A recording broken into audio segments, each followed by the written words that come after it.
Welcome to episode 46.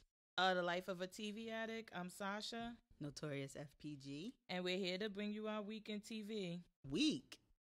You said week? It's been like How long has 10 it been? days. We had a Really? whole bunch of time to watch TV. You know what? It seemed like the nothing was really going on because the last week nothing came on TV, so it Mhm. kind of got like. Yeah.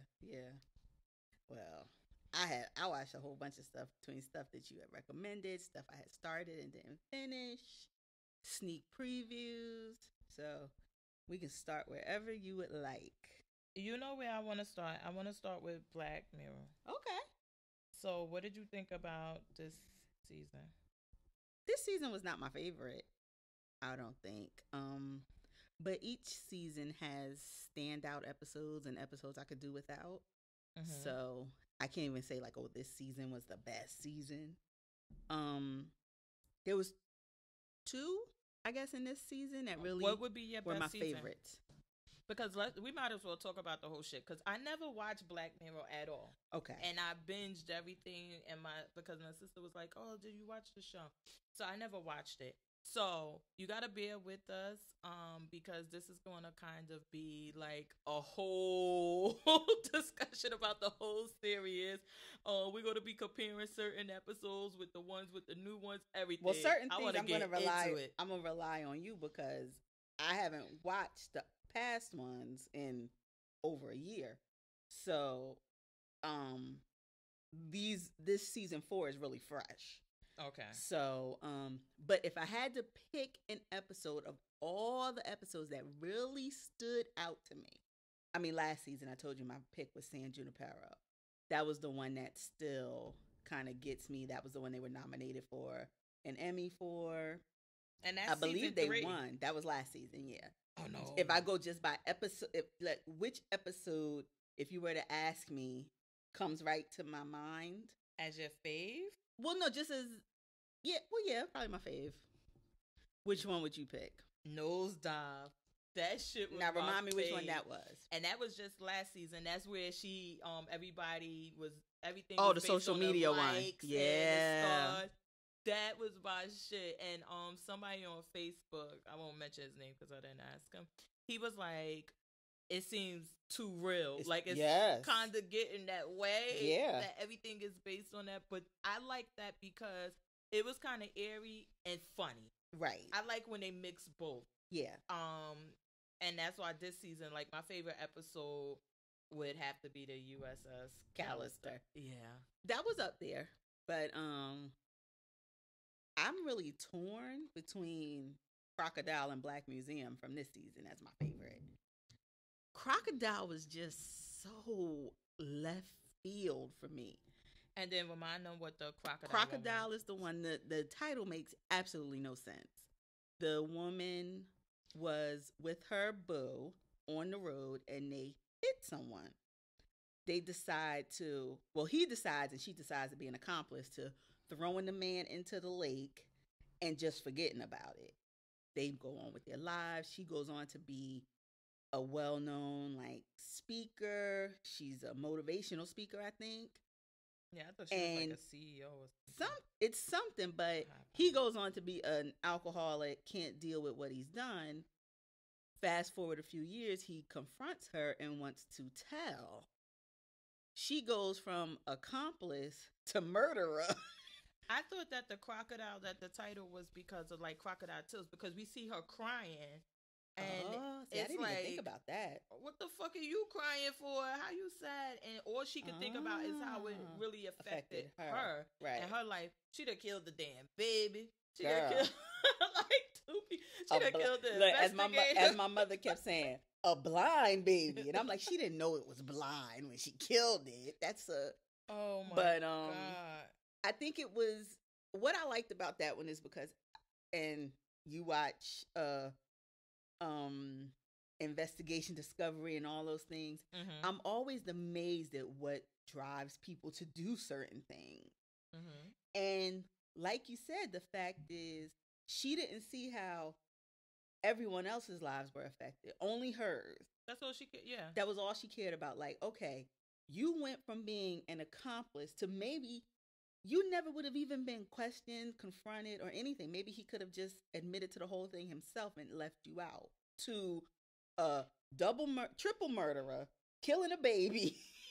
Like, what, like, the thing that drives you, survival, and then not caring who you sacrifice in the wake of that. Well, I don't think that the thing that it seemed like it wasn't her survival. She just didn't want her image tarnished or anything. And it was like, yeah, you need to fall back a little bit. But you don't think survival as in how it would affect her family, how they would see her, how she would be perceived in her son's eyes, in the eyes at the school he goes to, how it would affect him going forward knowing your mother was a murderer or accomplice. But did you die? No. So it ain't survival. That shit is, I mean. Okay. I can see if somebody was like, listen, and that was in one of the episodes. I forgot what was the name of it, but where the guy is like, oh, he didn't even threaten to kill him. He just threatened to expose them. Remember with the guy with the kids and the porn, and he made them rob a bank. He made them fight. Oh yeah. It wasn't even like that. It's not like somebody came to her and was like, you know, if you don't do it, I'm gonna kill your son. Mm-hmm. No, this bitch just wanted to keep her image up. Right. Yeah, no, I wasn't feeling her. But yeah. So I had my favorite episodes of all of them. Nosedive being number 1. Okay. 15 Million Merits, which apparently I'm the only one that shares this. Oh, no, that's the one with the guy from Get Out, right? Yeah. I like that one. And then I kept calling it the Block episode, but it was Oh, White no, Christmas. I love that one. Yeah, with John Hamm. Yeah, yes. I really like that one. I'm like, could you fucking imagine? You've been stalking this bitch all these years. You done fucking killed somebody just to find out it ain't even your fucking baby. Girl. And I was like, well, that's what she probably was trying to protect him from. And when she blocked him, is like, yeah, I don't want you to know what's going on. Yeah. Oh my God. But this season, yeah, it was USS and then Black Museum. Yeah, Black Museum. What was your takeaway from that one? Did you see modern day correlations at all? You know what really got me to watching Black Museum and paying attention was my guy from Leverage. Oh yeah. What is his name? Aldous Hodge or something like that. Yeah. Also from Underground, right? Yes, he was in Underground. So I was like, oh, let me watch this. Do I see that tying in with modern day? No. And then I also thought like the part with his in particular with the Black Museum, when they put the mother and the monkey, it's like sometimes you just gotta let the fuck go and like let it go. Yeah. And he didn't want to let go, but the mother was crazy as fuck too. Yeah. Like, what do you think? She like, why are you doing that? You gotta pee again? I'm like, girl. Yeah. Relax. But I love when his girlfriend grabbed her up. Let me tell you something, bitch. I was cracking. And she said, does monkey understand? I was like, oh shit. I know I saw it. But I like the twist at the end that she was actually like that was her father. Twist? You didn't see it coming? Absolutely not. I didn't. Let me tell you, the whole time, and maybe I wasn't paying enough attention, when she was there and she's giving him something to drink. Oh yeah, that was my first thing. I was like, is you crazy? I thought that was kind of weird. But I'm like, who's to say what you would do if you were that thirsty, if you would drink? But I thought that was weird. And then when she just seemed like she was just observing and listening. Yeah. And then when it got to that part, and I'm like, oh my God, that's his fucking daughter. Because she had said, first she started saying like, what about that documentary? That he's not really guilty, the DNA, this and that. And he was like, no, he was guilty. He was guilty. And his family didn't care about him. Yeah. The fact that he was telling those lies, I was like, I know.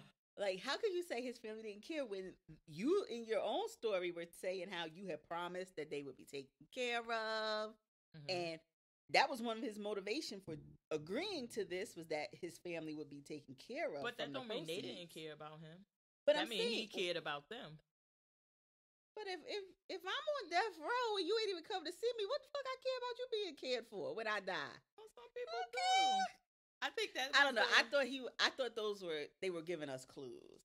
I didn't Like when think he that was was lying. I was about to say I didn't think that was because you didn't know that he was actually lying until you saw her tell her part of the story, or you were seeing it from the other side of it, and that the mother was going all of the time, and then the Yeah. mother was sad and was like, "Don't give up," because it was like, I don't know. I guess from the way he was telling the other stories too, it always like the old folks say like everybody thinks they're the hero and not the villain. mm-hmm. And each story he told, he was the good guy. He was working for the good of the people, and he wanted to do good. And I'm like, see, he lying. This is all about money, and he is just trying to like each time he's saying like, oh, I want these people to. I want his life to be better, and we need him to be a great doctor. And I'm like, I don't like each time he seemed to be painting himself as the hero when he wasn't motivated for the greater good. But I didn't see. So then maybe I missed something because even with the doctor, I mean, like the invention, I didn't see that it was anything that was evil per se because it was useful and helpful. It's just that he misused it. Right.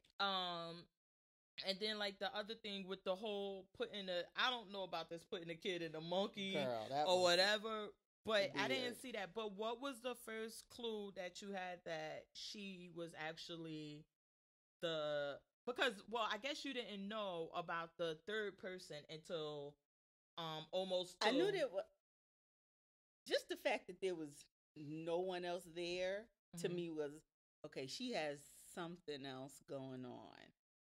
When she first got there, I was like, she just not letting. Of all places to pick your car to charge, it's an abandoned gas station, and I don't know. That was kind of weird to me. And then when she went in and offered him something to drink, because I was like, he's in his place of business. There's water, so why wouldn't he have access to it? And I don't know. There was just things initially, and just because it's fucking Black Mirror, you knew it had to be a twist. I'm about to say yeah. I don't think that it was. I was because I was like, let me see what you. Yeah, I don't that you would have. I don't think that you would have got that early on that was his daughter. Oh no, not that that was his daughter, just that she was there for some other purpose than inquisitiveness and oh, it just so happens to be this museum of weird eccentricities that I'm going into. And then the fact is, how the part that I think they could have left out was her mother being inside of her at the end. Well, because I don't know if she did that prior to, or is that something that she did at the end? It seems like she would have had to done it prior. That when they were offering that service, that she had it done, right? And then she switched and put the father in the monkey. I thought that was unnecessary. That wasn't when she got into the car and looked in the mirror and sees her mom. I was like, I was okay that it was just her as the daughter doing this, not mom's along for the ride and I don't know, that was an unnecessary element it didn't need. So I don't know, maybe it was So what'd you like about USS Callister though? Because the shit was funny. And then they had my girl from Chewing Gum in it. You know what they were calling yeah, that was my favorite part, seeing her. But they were calling the lead guy they were calling him Meth Damon. Did you see how much he looked like Matt Damon? Yes, I saw. At first, I thought he was Matt Damon, and then I was going on the internet to look at Black Mirror, and somebody had put. I had to Google this guy because he looked so much like him. Matt Damon. Yes, it was freaky. And they call him Matt Damon. I was cracking up. I was like, people are so stupid. Yeah, that episode. The only thing I wish they had done differently, and I guess maybe they couldn't because of the I don't know what you would even call them, like entities, leftover. What were those things? What? Like the people that he made from the DNA. What were they called? What would you call them? I don't know. It was toys. I wanted them in some way. I wanted them to find out in real life what had happened, not just be left to roam the fake space or whatever in the video game. Oh, because then they would have had to come out of that world and into the real world. Somehow I wanted it to be like they had sent a message to each of them, a download. Like I wanted that. That's I don't know. I thought the story was missing that closure at the end. Just him having what's the story gonna be? He had a seizure, logged into the game, and that's just it. Well, now he's trapped there. Right, but okay, so he's trapped there, but and he's gonna die there because it was the holiday weekend. Nobody's coming to check on him. right. He's just gonna be dead and really be. But that's dead. what I'm saying. Nobody's ever gonna know what he did. Mm-hmm. That's what I was just like. I wanted that out, like why this happened to him, not just oh he died logged into his game. Nah, I wanted that. I guess it was enough. I thought it was fun. Yeah. She was like, we can't even take a shit. When they didn't have she no was like, private parts because he wants to keep it. She was like, why don't you just kiss him? It's not that bad. It's PG, no tongue. I just thought it was hilarious. And it also makes me cautious when you be leaving your DNA around. Girl. Like everything. You never even thought about the stuff he was grabbing. So as a mom, what did you think of Archangel? I didn't. That one was weird, but I didn't really care for it that much. Again, I think that the message was like this overarching, like you want to be these helicopter moms, and then it goes too far because first she lets the grandfather die because she won't let her see anything bad. Mm-hmm. So instead of her calling 911, the little girl like something's wrong, right? And she just seeing blurry shit. Mm-hmm. Then you're seeing all of her business, and that's why I tell some people, even my co-hosts are grown and opinionated. I'm like, listen, you want to be careful when you snooping around in your kids' stuff because you don't want to find something that you don't want to know. Yeah. So you would have got to be careful with that. With your significant other, right? You go looking for something, you're gonna find it, and I think that was like one of the things. But as far as being as the child of as I like to call her, smother. It hit very close to home in parts, but not the part of like trying to block things out, but just wanting to know everything that's going on in your life. Wow. It was just like, you don't need it. Like if I'm coming home at night, if I'm doing, I'm not like it was just that part. So I guess that's what I didn't get because I raised 25 kids, but I just find that like to be annoying. Like why you want to know all of their business and then you find out something you don't like. Yeah. And like when she was having sex and all of this, then she put the fucking Plan B in her food. Like it's just too much. Yeah. And then also about the guitar, about blocking your kids from certain things that they need to be exposed to something. Mm-hmm. You can't just shield them because then the minute they get out into the world, they don't know how to react. Just like what we saw. She's, he's showing her porn and he's showing her just kids getting jumped at school, which, okay, you could say you don't want the kid to see that, but it's part of growing up. Yeah. And you not being able to see it. So when somebody trips you don't know what the hell's coming because it instantly gets blocked out. And there was one thing also on Twitter, people were coming for that episode was directed by Jodie Foster. Okay. So people were coming for her about the emergency contraception pill. Wow. Because they were saying that the way they described the girl's reaction and the nurse explaining it to her wasn't accurate. And it was putting out false information. And Jodie Foster hasn't said anything about it, but people were like roasting her about it. And I'm like, it's a show about implants in your like really people. That's semantics. Yeah, I just splitting hairs. That one, I think that this whole season of Black Mirror, not being its strongest, USS Callister, Black Museum, Hang the DJ. I didn't hate it, but it and wasn't then I guess the rest was blah. It was just like yeah. As a single gal, Hang the DJ was like, so this is really how y'all make matches on Match.com? You put us through these random 1,000 trials to be like, okay, that 99% of the time they found each other, so let's match them. Well, no, I think that the whole point was not that at 99% of the time because it was the ones who would actually try to leave to be together. But see, then that's the. But see, the way I took it was at the end. So we saw them, and they kept getting, I guess, like rebooted to set up, and then see if they would meet up again, see if they would still want to be together again. And then in the end, when it finally said out of 1,000 trials, and then you saw both of them on their app saying 99% match. But you didn't see that when they climb out and to go escape, and then they're up there, and there's other people there. But it's all them. All the faces on those other people are them still. You didn't see that? No, I thought it's it was all different them. People. No, and they it's say 99. all them. They're all them. I gotta watch that. So again, it's the point of, in all these trials, they kept finding each other and wanting to be together. So then this app sets them up as a match. And then they go into the other. They then try you to see escape, them in real. but then they are back. They into would that be place. rebooted and again with a trial to see if they'd want to be together again. And then you see at the end, it's them at a party. Oh, he's your 99% match, and she's your 99% match, and then the episode is over. So the way I took it was like the app was performing the trials to see if they would be a match.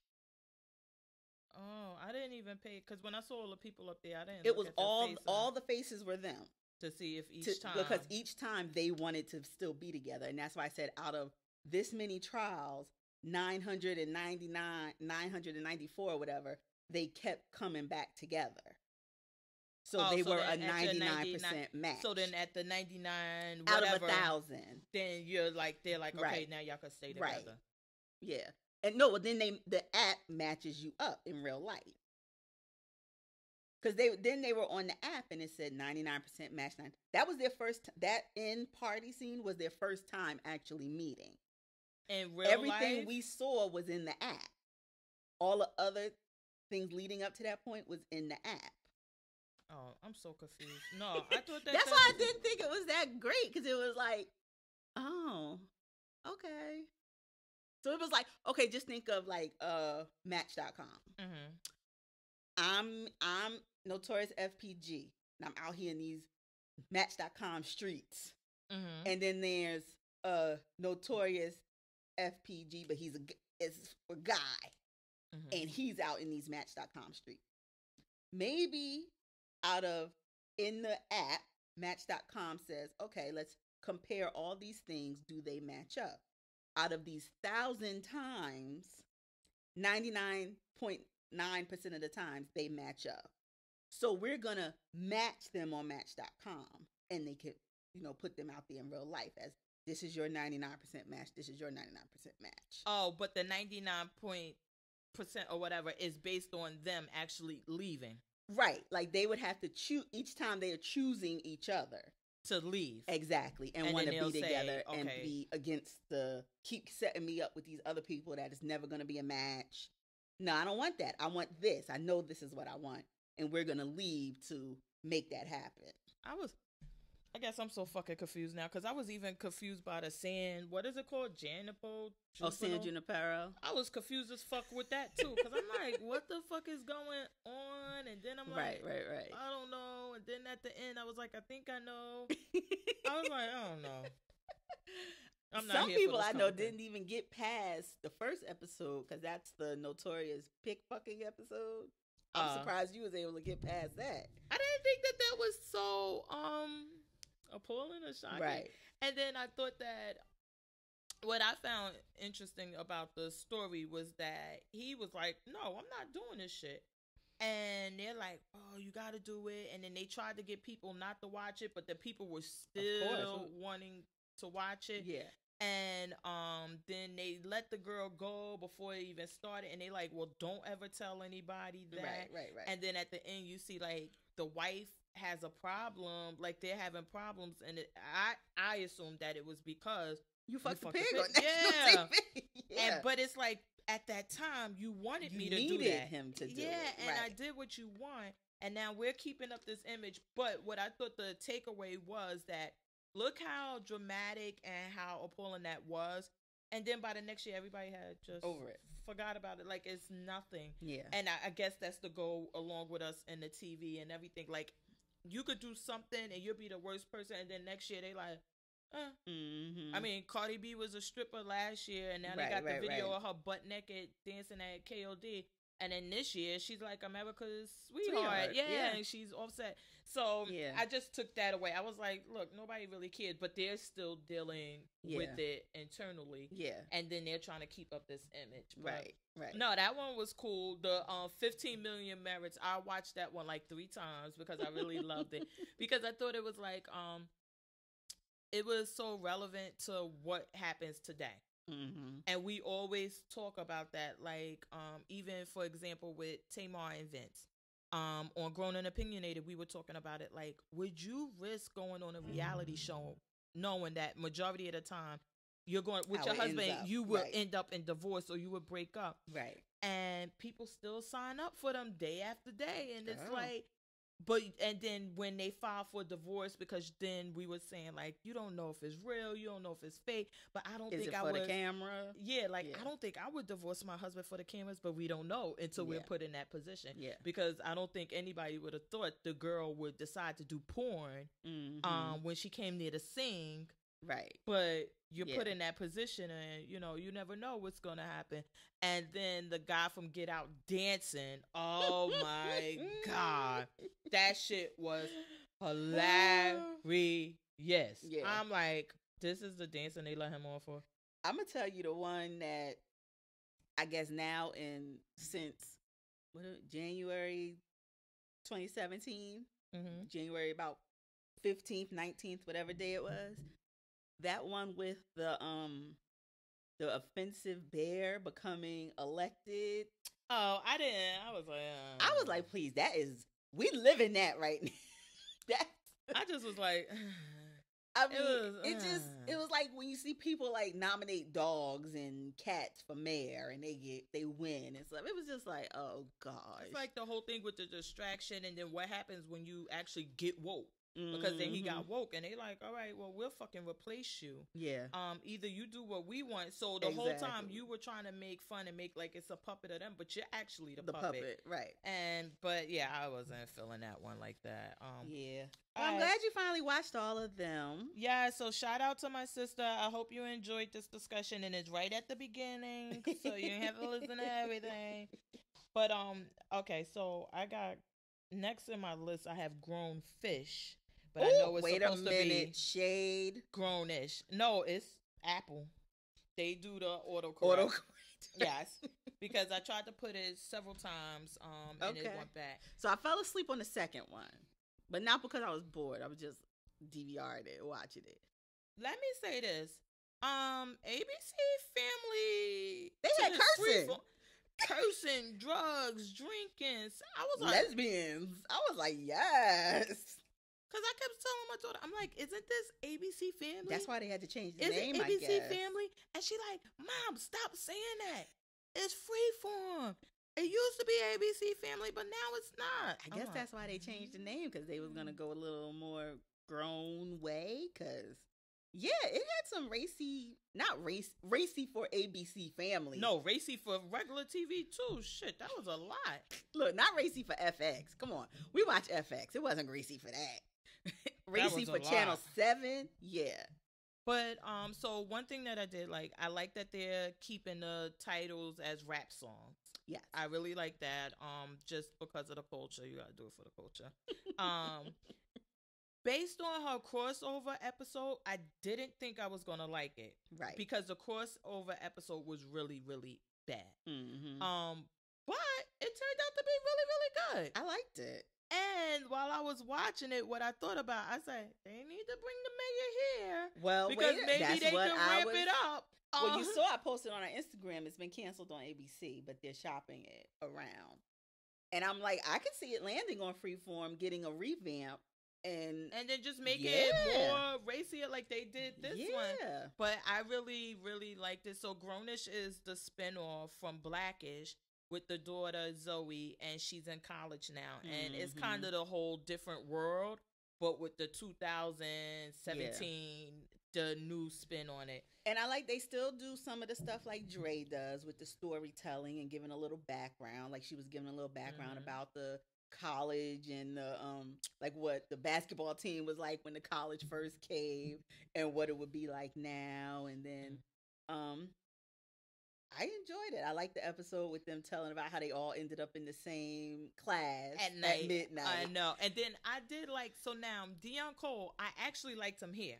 Okay. And he was like, when he was like, if you're here for the midnight business marketing class, you're in the right place. If you're here for the mixed pits or whatever it was, also in the right place. I mean, I really liked him there, and I hope they kind of leave him there. And well, this week on Blackish, I did find him funny, but we'll talk about that in a minute. So the first episode was like the introduction, how she's there, everything. And then the second episode, it got into the drugs, and then she's on, what is it called, Adderall? Yeah. And now it seemed like she's getting a little problem with them. Well, I don't know. Did she? So I told you I fell asleep on the second episode by the end. Was she still using them to get through and everything by the end? Yeah. So then even at the end, at first, I think that was the second episode where she was at the party and he kind of made her the cup girl or whatever. So then she leaves and everything, but then he texts her and say like, hey, you want to hang out? And she reaches back in the drawer to get some more of the pills. Okay. And I was like, okay. Yeah. Kind of getting, but the guy, now, what was his name? The one that was smoking weed all the time. Right, the one with all the finger rings. Yeah, I really liked him. I think that they did a really good job. I don't know if they got feedback from the spinoff and was like, okay, let's address everything. Mm-hmm. But I like the way that they didn't stereotype anybody, because then you got I think he's supposed to be Pakistani, who they say he wants to be Drake, and he's the one selling the drugs on there, and they showed him with all his Yeezys and his this and his that. Yeah. And he's hating on his dad because his dad's a taxi driver. And they're like, but your dad's driving a taxi and he's paying for you to go to school. Yeah. It's cracking So I'm up. like, okay, I like that, they're not pigeonholed. Like, he's not just the nerd kid that, knows everything. And like you said, the weed head, he even had he was about his work. He was like, okay, so he came into the room like, when we gonna work on our project? And she's like, oh, I gotta do this, and I gotta do this, and we gotta do this, and I'm going to this thing tonight. And you heard him invite me. He didn't invite you. He invited everybody. But this one I'm definitely going to keep on my list. I really enjoyed it. And I thought about you when she even said, how does he even make a ducktail work? That's not supposed to work. That's why I say I don't know if they got the feedback and kind of addressed everything, because that was one of the things that it was like, oh, and he got that braid and people were saying, and like my daughter, like, he's not cute enough to be that desirable. But then they introduced the whole swag part of him and how he's, and I said, honestly, I wish they would have did it with the mayor too, is to kind of implement those changes and make the show work. Yeah. And maybe they had an advantage because the spinoff episode was on Blackish, and that was already picked up. Right. At that point. Yeah. So it's like, okay. Maybe then they could do like the focus group and like, okay, look at the pilot. Tell us maybe what we need to redo or whatever. With now Twitter, we got direct to the. I mean, you could literally just hashtag, and I'm sure they searched.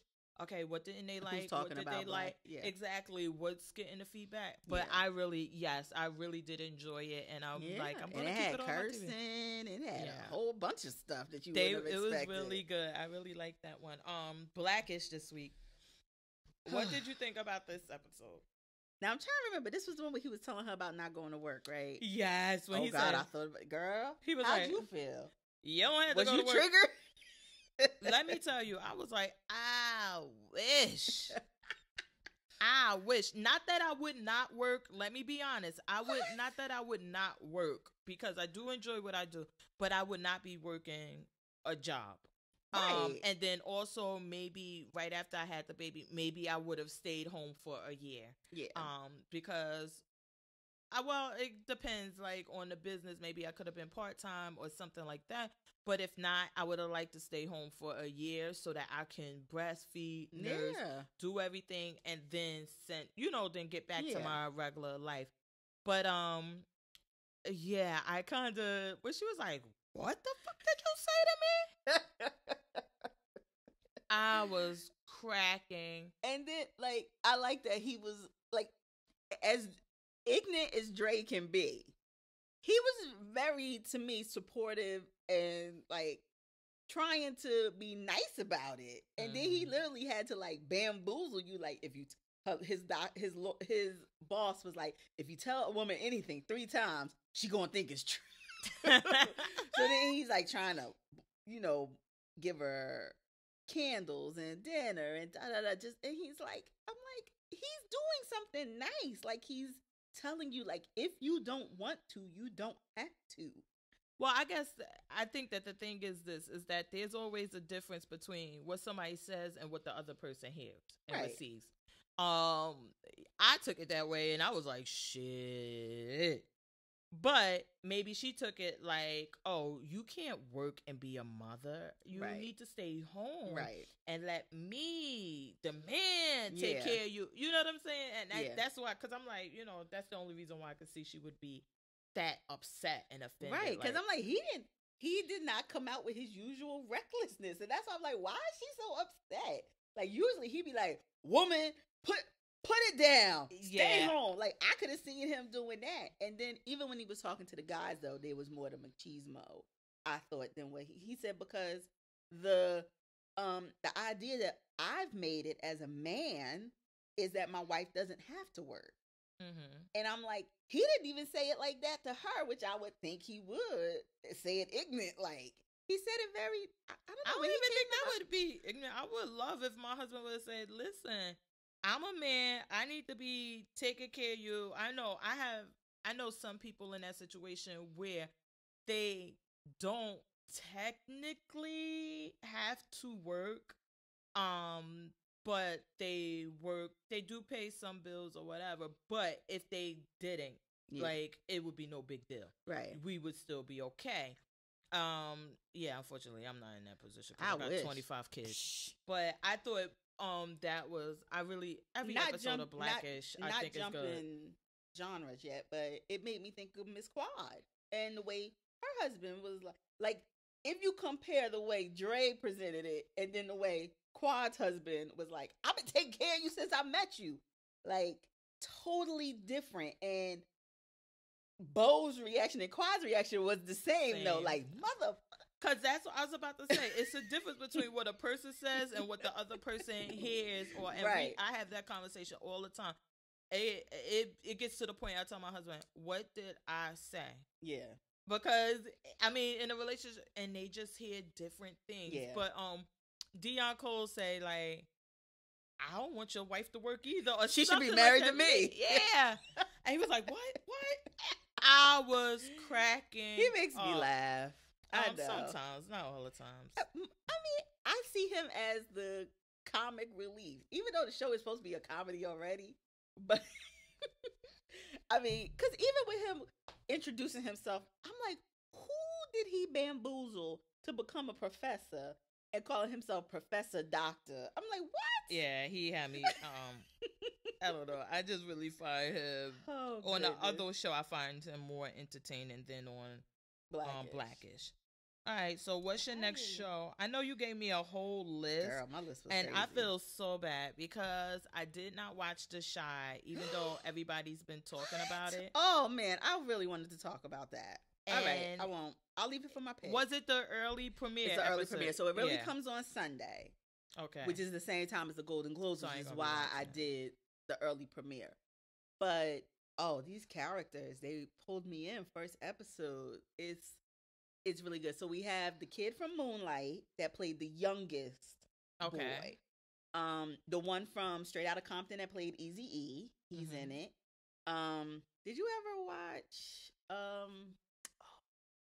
I'm going to blank. Treme on HBO? Okay. So there's a guy from Treme that was in it. And then you have all these other characters that are, kids got a crush on a girl, and then he's got these friends. His sister is played, I can't remember her name either. It's another character we've seen, another lady we saw. But it's like intersectional. It's kind of like, I guess you could say it's going to be like Crash. Like you're introduced to all these different people, and then you're going to see how they all intersect in and the Shy. Do they all live in the same neighborhood, or is it like South different? Side Chicago? Okay. So I like that it's on the same network as Shameless, because you see Shameless don't be having a lot of black people on it, even though it's in Chicago. Mm-hmm. And you see this whole other side of the same city. Mm-hmm. And I like that. And so it's in Chicago, South Side. And Common's going to be on an upcoming episode too. Okay. He's from Chicago. Mm-hmm. And it was just really good. Girl, I was hoping. I'm hoping. But well, I'm gonna watch it so then we could talk about it, because everybody has been talking about it and like, did you watch it? And I'm like, it's no, definitely that's gonna the only be one in my pick section. So okay, so that one I didn't watch, and I didn't watch. You know what? Honestly, I didn't watch Shameless because I was kind of over Shameless. Yeah, I didn't watch it either. This week. Telling you, I don't know why. I'm just so not here for them having their shit together.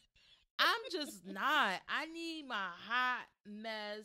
Oh my God, Gallagher. I need my hot mess Gallaghers. I don't like them having money in the bank. I don't like them. But you know it never lasts. That's the thing. I need you to get to that point. Stick around for the true fuckery, because it never lasts. I just can't. I mean, the fact that Fiona. Let's talk about the equity of your vagina for a minute. It's been around the block, honey, and it's got some miles on it, and everybody knows. Why on earth would you then be interested in a man who is fathering 5 kids with lesbians? Why is this your new love interest? Why? Oh my God. This is why she can't get right, because she 2 steps forward, you got your own building, you're trying to do all these other things, and then you want to get involved with a man that does woodwork and got 5 lesbian baby mamas. It just they don't match. And that's why they will never get right. Yeah, no, I need more. I need them to turn it up. But speaking about Showtime, before we get off of that, the show, I don't know if you used to watch it, but our friend Mia did. White Famous was canceled. I watched the first episode. Oh, and you didn't like it? Because it was supposed to be about Jamie Foxx. Well, he was in it. Oh, he was in it. He was in the first episode. I didn't watch past that. So that's what so the Jay Farrow was supposed to be like Jamie Foxx. And how he getting into the business. Exactly. And then how he became. But still didn't bring me back. I saw that it was canceled. Sorry, sucks for you. Well, he can always come back to Saturday Night Live. You just trying to get rid of Keenan. No, we don't want you back. Yeah. Jay. Okay, so I know we skipping around all over the place, but I just want to go with the flow, man. Go with the flow. Be easy. Oh, Lord. Stop it. They're going to think we were smoking something. I was about to say, oh, yeah, we were supposed to record. I did say we were going to record it so you could see.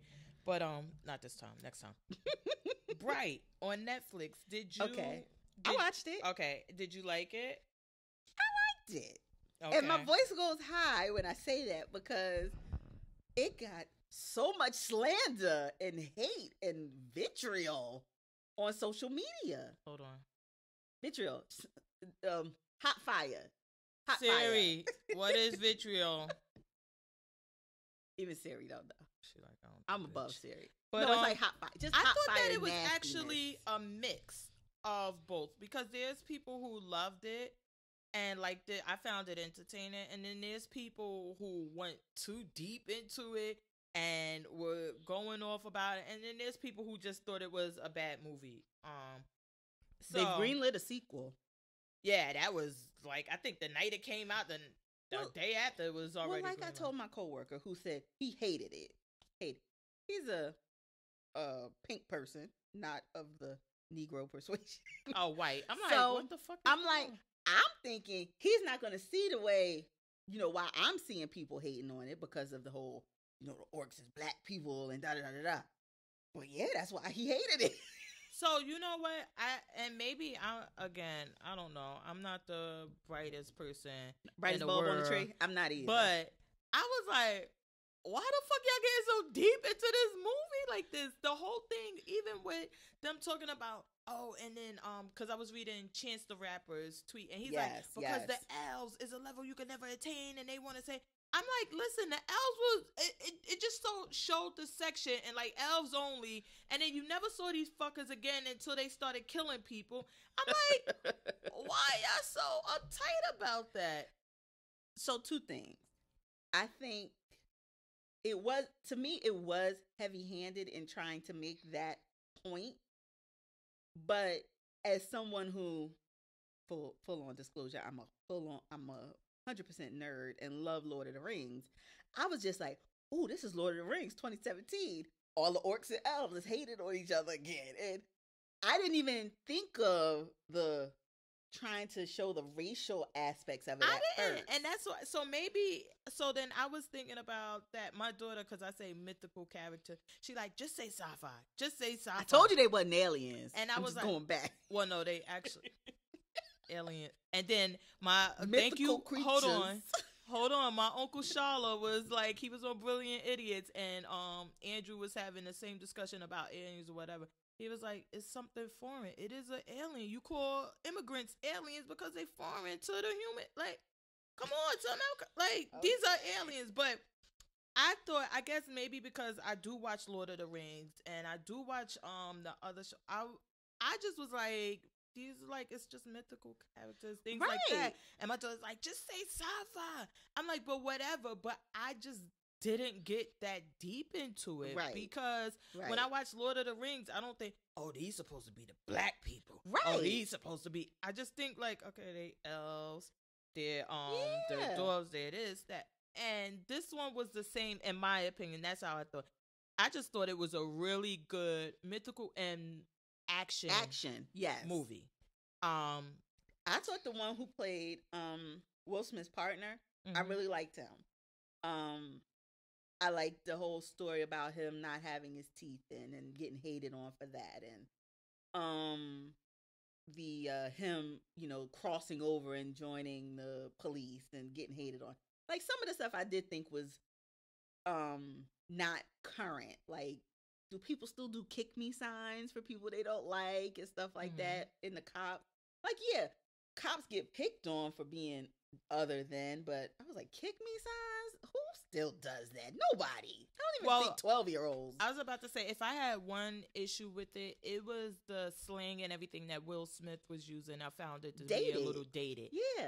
And I said, well, that has to come from, because Will Smith has to be at least pushing 50. Right. If he's not 50, and I'm like, if you don't get younger people in there, even in the writing and the producing, then you have homeboy. I was about to say, you have older guys who used to be cool, thinking they're still being cool, and they're using this slang and stuff that's clearly dated. Yeah. But other than that, I really didn't like have a the problem. Whole twist of, the why he let the guy get away that shot him, and then at the end coming back, and it was the kid that they were faced with at the end.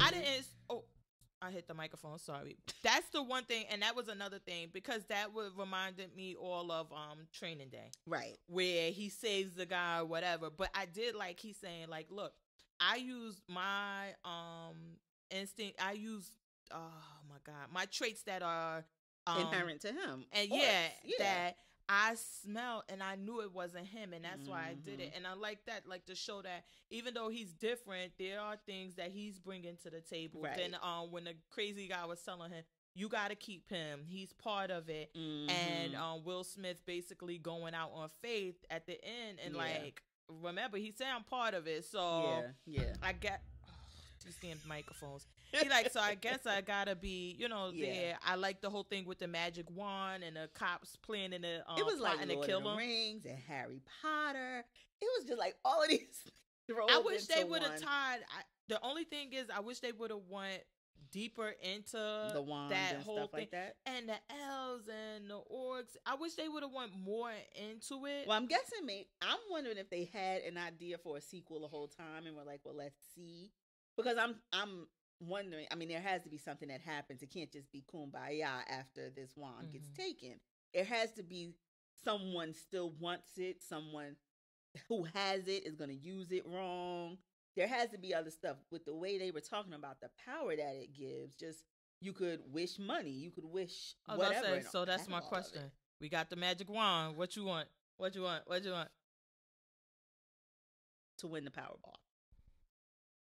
For 440 million, not just win $2. I want money. Yeah. Not have to worry about money. Not have to work. You have to be. I want to win 440 million. Yes. Tax free. Yes. Oh, okay. After taxes. Yeah. I want the 440 after taxes. What's yours? No. I honestly don't More know. kids. Tell the truth. Oh no. More nannies. I guess I would probably go for like the money too. For enough money, you know. I probably would. Cause then you could fix your body. Everything. You don't like your husband, you could buy a new one. Yeah. And if you still like him, you could say this is your part-time replacement. When you tired, tag him in. I was about to say so. But I was telling my friend, I said I could see them doing something like this a lot more because you don't have to worry about is somebody going to come out and go buy a ticket at a theater. You already collected your monthly fee. You've already, hey, we don't care. The movie is there. Will Smith got his check. Everybody got paid before y'all even opened the app. And it was one of the most heavily streamed movies in the first 3 days of it being on there. But let me tell you what they do want though. They want that exclusivity because people are looking, if you don't have Netflix and you see this movie only available on Netflix. You want to go and see it. You may subscribe, but then I know that even on my cable box, if there's a certain, like Bright was up there, but I have Netflix. But you could buy it. Yeah. I was about to say you could rent or buy it. Right. And they're just like, I'm sure. But even with that, I don't have to depend on you leaving your house on a day when it's snowing and you're gonna get 8 inches of snow when the opening day, and the weekend you digging out. I don't have to depend on you going for me to make my numbers. You know what I'm saying? Yeah, my numbers is made. I was about to say that money is based like on getting Dave new Chappelle. people. Dave Chappelle done got that 60 million how long ago? And he just gonna keep posting them. That money is based on. The reason why they shell out that money is because we want you to bring us more money. New subscribers, we need new subscribers, and we need people to click those buttons and buy it. And the more they limit it, iTunes, it's on. When they do like, oh, you can only have 4 things signed in. It's like, well, look, you're gonna have to get your own account now. I can't afford you on my account. I know, and I guess they found the clause because after a while, I was like grandfathered in, and then they like, listen, no, we see you. They was like, we see you. But if you got T-Mobile, it's free. Yeah. So yeah, that's good. But that's why I say they got to be making the money somewhere else because they don't care no more. Overall, on Bright, my reaction was I didn't hate it like everybody else tried to. I know, I really liked it. I did. I really enjoyed it, and I was telling somebody else. Okay, so let's get into some reality shows. Oh, girl. Ooh, my head. Let's start really quickly with this fucking. First of all, Love and Hip Hop New York needs to be canceled. That's number one. I'm bouncing in my chair because I want you to hurry up and get through that so we can get to the next thing. Oh, no, that's it. It just needs to be canceled. Love and Hip Hop Miami also needs to be canceled. No, shut your mouth. No. I am so. I'm doing my Janet Jackson. Yes. I loved it. And Hip Hop. I loved it. What did you love about I loved Amara. I love that. Okay. Trina, I was expecting more from the Trina thing, but I'm here for it because I just have a lady crush on Trina and she can do no wrong. Okay. But I thought there would be more. Her cousin. See that? I didn't like. It seemed like they were dancing around Trina, saying something about him being gay. Did you get that? No. I mean, because the way she kept saying, you show up here with all of this, like acting the way he did. He was acting extra. I didn't get that at all because I just didn't get that at all. I don't know. That's the way I don't. Maybe it was just the editing, the way it came off. Because to me. she said like you show up with all of this. I thought, well, in my opinion, that she like you showing up with all of this, like all of this extraness and drama, like that's too much. I mean, I do agree with her in that respect. And then you show up to a white party and you got on this, like you just too much. It's all of that. And when he said, "I support you in your career," bitch, why she gotta support you in your non-existent career? Why shouldn't you? Like, come on. Yeah, maybe there's gonna be more coming. What else did you like? I was about to say, and what else did you like about that? The whole Amara was really the thing that pulled me in, because I mean, I was entranced by her. Then the whole thing with her taking her mom on the business meeting, I was like, okay. But I think I even mentioned it to you. That happened at night, of course, yeah, over drink. But I think I even mentioned it to you on Twitter, like I don't think it's been a secret, but the exposure of, colorism in the Hispanic community. When that guy called her Nutella Queen, my skin crawled. I was so offended. And I was like, she did good by just walking out, because I thought she was going to pick up a piece of equipment and bash him in his head. I was just so offended. When he said to her, "You'll never look," what did he say? Exquisite? No, he said you need to look. He was like, you want to change your look and look more elegant, like Beyonce, like that. Yeah, he was like, He was like, who's gonna do that with an afro? And I was just offended by him, and I like that. It seemed like social media was behind her and saying the same thing. Like, who is this guy? Why is he even talking like this? But you don't have. So, do you have any Latino friends or Latino? No. Yeah. And you never. Yeah. Oh, okay. What's that? What's the difference with seeing it on TV though? Well, because it's nothing new. I guess the thing is, to me, for and what else did you love? Hold on, because I'm gonna get into this slander of this fucking show. Oh, it's about to go down. And 5. Go ahead. No, go what ahead. else did you like about the show? That's it for me. I was here for Trina and for Amara. Okay, so let me tell you what the fuck I didn't like about the show. Okay. Everything. It was too fake and scripted. Now, I never knew about this whole Afro Latina. I didn't know that's how they referred to them.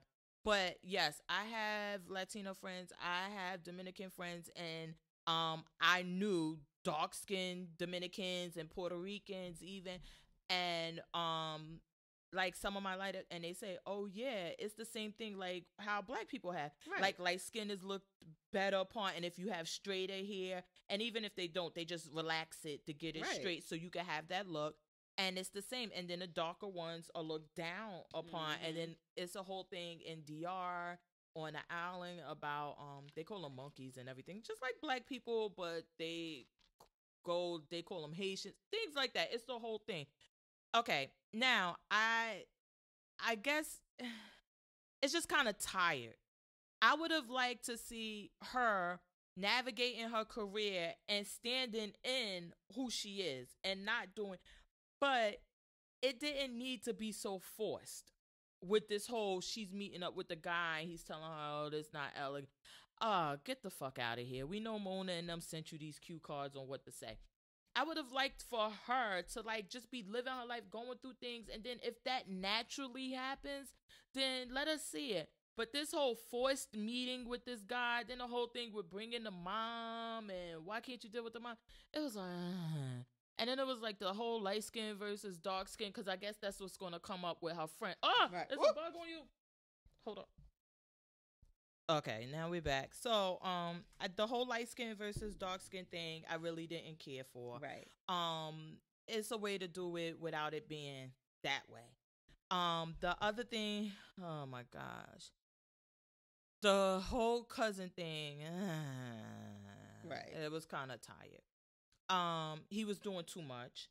And it's this guy, he used to be on Love and Hip Hop Hollywood, and he has a show now with Melissa Ford, Hollywood Unlocked. Okay. And he was like that he has a problem with the fighting and everything on Love and Hip Hop, and then when Zell Swag and them got into the fight, his name Jason Lee, he's like, Mona says like, "Oh, we don't encourage that, and we don't like it, and we do this and we do that." He like, "Yeah, but you put the bone in front of them, and then it keeps getting like, replayed and everything, so they know." Even though you could say, "Listen, we don't want any fighting. Y'all could do this, y'all could do that, but don't hit each other." Because apparently she tells them, or the producers tell them, like, y'all could throw drinks, y'all could do this, but just don't hit each other. And he's like, but if it's being rewarded by them being back on the show, by them becoming popular, more time. Nobody cares what you're saying. Yeah. I thought that whole scene at the end with him fighting the assistant was just that. Oh, like, how can I secure my spot? Right. Because even though we see the end product where they're actually already cast members, that's not what actually is the end product. I mean, they have to go through the process and they film with them and everything, and then they say like, "Oh, okay, we don't like you. You're boring. So now you can't get on." Right. And it just seemed like that was that. The whole gunplay story, which, I was excited about gunplay because I'm like, he is a damn fool. I love him. But it's this whole same tired story of, oh, I got a girlfriend and she don't want me in the studio with other girls because it's like, oh my God, y'all not even trying to write new storylines. It's just like, and see, I guess for me, I don't watch the New York. I don't watch Hollywood. So it's not new, but like I went into it knowing like all of this shit is scripted. So if you're asking me was I entertained, yeah, and I was more entertained by the Amara thing because I mean I don't know, I just like like I said, it's something that's known, but I don't think you've ever seen it on TV played out like that. So that was what I was here for. I know, living in her truth and living in all her of that I would whatever. like, and I think that they could have focused more on too, because in Miami they have this big Latino culture, and it's like a whole different country with all of that shit, because she's popping, she's this, and you never heard of her. And to go into that type of thing, but we don't need these forced things. Then at one point, they were like shooting on a sound stage or something where Bobby was sitting on a car and a girl was standing there. Right. You can see that's a fucking back. Like, this shit is just as fake as possible. I guess they never got the shot, or they wanted to add it, and they like, listen, fuck it, just meet us at a sound stage. We don't even give a fuck no more. That is what's taken. Now, as far as being entertained, Love and Hip Hop Hollywood, even though, and like my friends say, like with all the storylines, the script, everything, I was entertained. This I was not, because it just was so forced. Nothing came across as being natural. Even with the girl, and I told you I was so interested in her, and I wanted to know everything. That didn't seem natural. Nothing seemed natural. Like, this is really what's going on. It just was like, oh my God. Yeah. And I don't know, even if, I guess the whole light skin versus dark skin, and an afro and natural hair, maybe they need to explore it in a different way. But the way they were doing it, it was just like tired. It was like, we already heard about, maybe, it just was like, that's how I felt. It was just like, oh my God, I had such high hopes. Oh, and then the Pretty Ricky thing with Shea Bucky, that was another thing that was forced. I was like, is she like the stand-in girl that they keep on VH1 payroll? Like, you need a love interest. She the come up Carly Red. Look, here you go, Shay. Go down to Miami now. Okay, go to Atlanta. Because who was it? I think it was Masika who said that, listen, when they do the shows, they meet with you to see what you have going on. And if you don't have a love interest, or you're not really, really bringing a drama, they'll tell you, well, listen, if you have a love interest, we could bump you up to whatever call. She had the whole thing laid out, like, then you would be that type of cast member as opposed to the other one. So I guess they went to Pretty Ricky and like, we'll love to have you guys on it, but what if one of you had a love interest? And they like, yeah, my girl don't want to be on it. My girl don't either. Don't worry. We got somebody We got for a you. girl. Because I'm like, really? This your girlfriend? This really your girlfriend? Right. That shit was just not even believable. You see, I totally forgot about that. It just wasn't even believable. To me, what's more unbelievable is that they really think people are like, when is Pretty Ricky coming out with a reunion? Who are these people? Who are these people that are clamoring for a final Pretty Ricky album? That shit is way more unbelievable to me. And that's what my daughter said. My daughter was like, they had, but I told her, I said, yo, I can't front. They had the one. Hold on. The one song that was my joint, but they had 3. Because we went through it. Because I'm like, yeah, what songs they really have? All I remember is that damn Ride With Me. That's the only motherfucking song. And that's not even my song. That Hotline, that's my joint. I'm calling on the hotline. Oh, no. And I'm talking dirty to you. Moan for me. That's my joint. 5:30 in the morning, yawning. Stop. That is my joint. Like, I can't lie, because I was like, nah, that's my shit, yo. Now, could I go see a whole show with them? No. But if they were opening and they hit that hotline, I would be like, yeah, get it, Pretty Ricky. Then I'm looking, I'm like, what is that thing standing over there with them fat ass dreadlocks?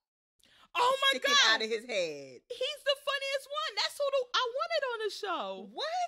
What is his name? He looked like a fucking satellite. Because it's Baby Blue, Spectacular, Pleasure P, and what is his name? Oh my God. I can't remember his name, but he's like the best. That's who I thought was going to be featured, because I'm like, oh, if he's featured on the show, I'm watching it. He got 5 baby mothers. 1, 2, 3, 4, 5. 1 dreadlock for each, because that's all the fucking dreadlocks he got. You don't like, well, I don't like them either. Let me be clear. But that's a Miami thing, and you see how Kodak has the little nods. I love dreads. I don't like those are the Rasta and 5. But those the Rasta dreads. The dreads you like are the ones that are actually individual made. Like, yeah. No, these are like you just let them lock up, and that's how they. Because you were on Twitter and you were talking about gunplay, and I'm like, no, that's the Rasta. Gunplay got 1. Yeah, he just got 1 dreadlock. It hangs straight back. And what was problematic with him more to me was the hairline in the front was so shaped and thin, and then you got this one big fat doobie dreadlock. Yeah, because the weight of the dreads pull your hair. It starts to pull. Who is attracted to him? Who? Wow, Rasta's been doing it forever, and people. Bob Marley's dreadlocks, they never look like that fucking bad. I don't know what you talking about. Yeah, and I know somebody else on Twitter was like, yeah, that's just how the Rasta. And down there, they do it. In Miami, a lot of them do it like that. Right. It's not for me, but that's just the Rasta where you just let it naturally lock. You don't manipulate it. You manipulate the shit out of that. Nah, I didn't find because I knew down and then there. His but yeah, gunplay is. So it's not baby mama, just girlfriend. I gotta go to sleep. Go ahead. Finish telling the story. Ass. When he said, don't get mad at me, because I know you get offended when I say certain shit. When he said she was shot 3 times, I thought he meant in her ass. Because her ass was so medically enhanced. It didn't even fit on my TV 55-inch screen properly. I ain't even... It was ridiculous. When she was walking up to the restaurant, it was girl, I can't even tell you what that girl looked like, because I wasn't even paying attention to that old fake storyline. She walking up there, he just, and I'm like, don't you dare, no, use a damn lie. Use a lie. About what? I was just thinking he was lying about finding it attractive, because it just hold on now. So you think that men don't find those fake asses? You don't listen to Cardi B then, because Cardi B told you no matter what these dudes try to tell you or what you think, they like it because they're coming to see it all the time. They don't. I'm just saying, just like you said, that one thing sounded so forced with Amara and them, like that seemed forced to me. That he would find her ass. No, just the whole like all of that. You could look at it, you could admire it, but the way he was talking talking about it, it seemed like somebody was feeding him lines there too. Let me tell you, it I just can't. seemed I couldn't. inauthentic. Gunplay, So. while I love you, I can't even argue in your defense because I didn't even pay attention to no parts of what that shit was. When they told me the storyline with that, I was like, I just stopped looking because I told you what did I tell you or was I talking about on Grown Opinionated where he said he did what is it called? Santeria. Santeria and all. I was about to say sangria. Oh my god! I was like, so I'm like, I want gunplay. I don't want this. You do realize it's the first episode. Like to expect them to not make these contrived relationship connections. Everybody that's on the show has to somehow be linked. No, because I watched Drink Champs with gunplay, and Lord. Drink Champs is no more than like an hour long, and he was on there with somebody else, and I was more entertained than I was. I'm sorry. Okay. I'm sorry. I think that they could have. The thing is this. I think that Mona Scott is dropping the ball because I think they're getting lazy, number one. Is that they're like, okay, we came up with a formula and it seemed like it worked on one. So we're just going to keep doing this over and over and over and over and over and over and hoping these idiots don't notice the difference. Right. The thing is that if they would have let them be real, I think it would have been more entertaining. In my opinion. I just found it just was like, and I had so much hope for the show. I just did. You know I was looking forward to this. And I'm just like, which leads me to another show that had me like, Real Housewives of New Jersey. I just had to stop watching it because... It came on this week? Yeah. I totally missed it.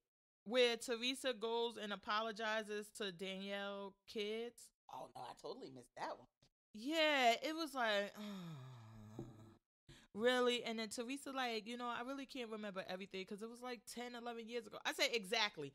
That's my fucking point right here, is that you want me to believe that Danielle Kids was so traumatized about this for 10, 11 years when they were little kids or whatever. And then what's the difference of now? Teresa, Danielle's back on the show, and Teresa says, oh, I apologize for calling your mother a prostitution whore. However, there's a whole book about her being a prostitute.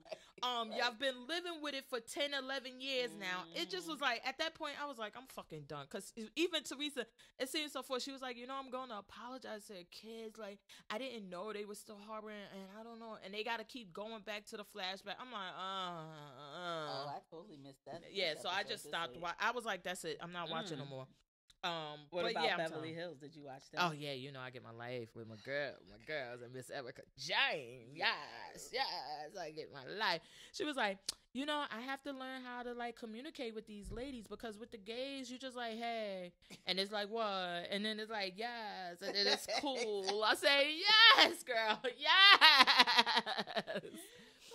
I love me. It's one word answers. I don't have to give no whole conversation. I was like, yes, Miss Erica Jane. Yes, this is why I love you. Yeah. She's good. This whole thing, I don't know if they're trying to prove like, is she hard to get along with or hard to get to know? Like how she's having this whole thing now. She's having a problem with Teddy or something where she didn't respect what she was talking about with her dad and this whole thing. Is that going to be Erica's thing every season? They're going to try to make it seem like she has a problem with the new girl? I don't know if it was that or maybe it just seemed like she was kind of cold. Right. Like, I don't want to get deep, and maybe that's what's going to go into with this whole book. Oh my God, me and this guitar. With the whole writing of the book and things like that. But I live for Erica Jane. And I love what she was explaining because Lisa was like Vanderpump. She was like, I sent you a text and you just like sent me a response like, okay. and I just felt put off. And she like, bitch, like, what do you want? I answered you. But I do like when she was talking about her husband, because her husband is clearly her sponsor. But I like to see that they actually do have a relationship. Right, right. Because he may be a sponsor, and maybe over all of these years, she's actually come to love. Yeah, and because she was talking about him, I thought that was entertaining. Lisa Rinna.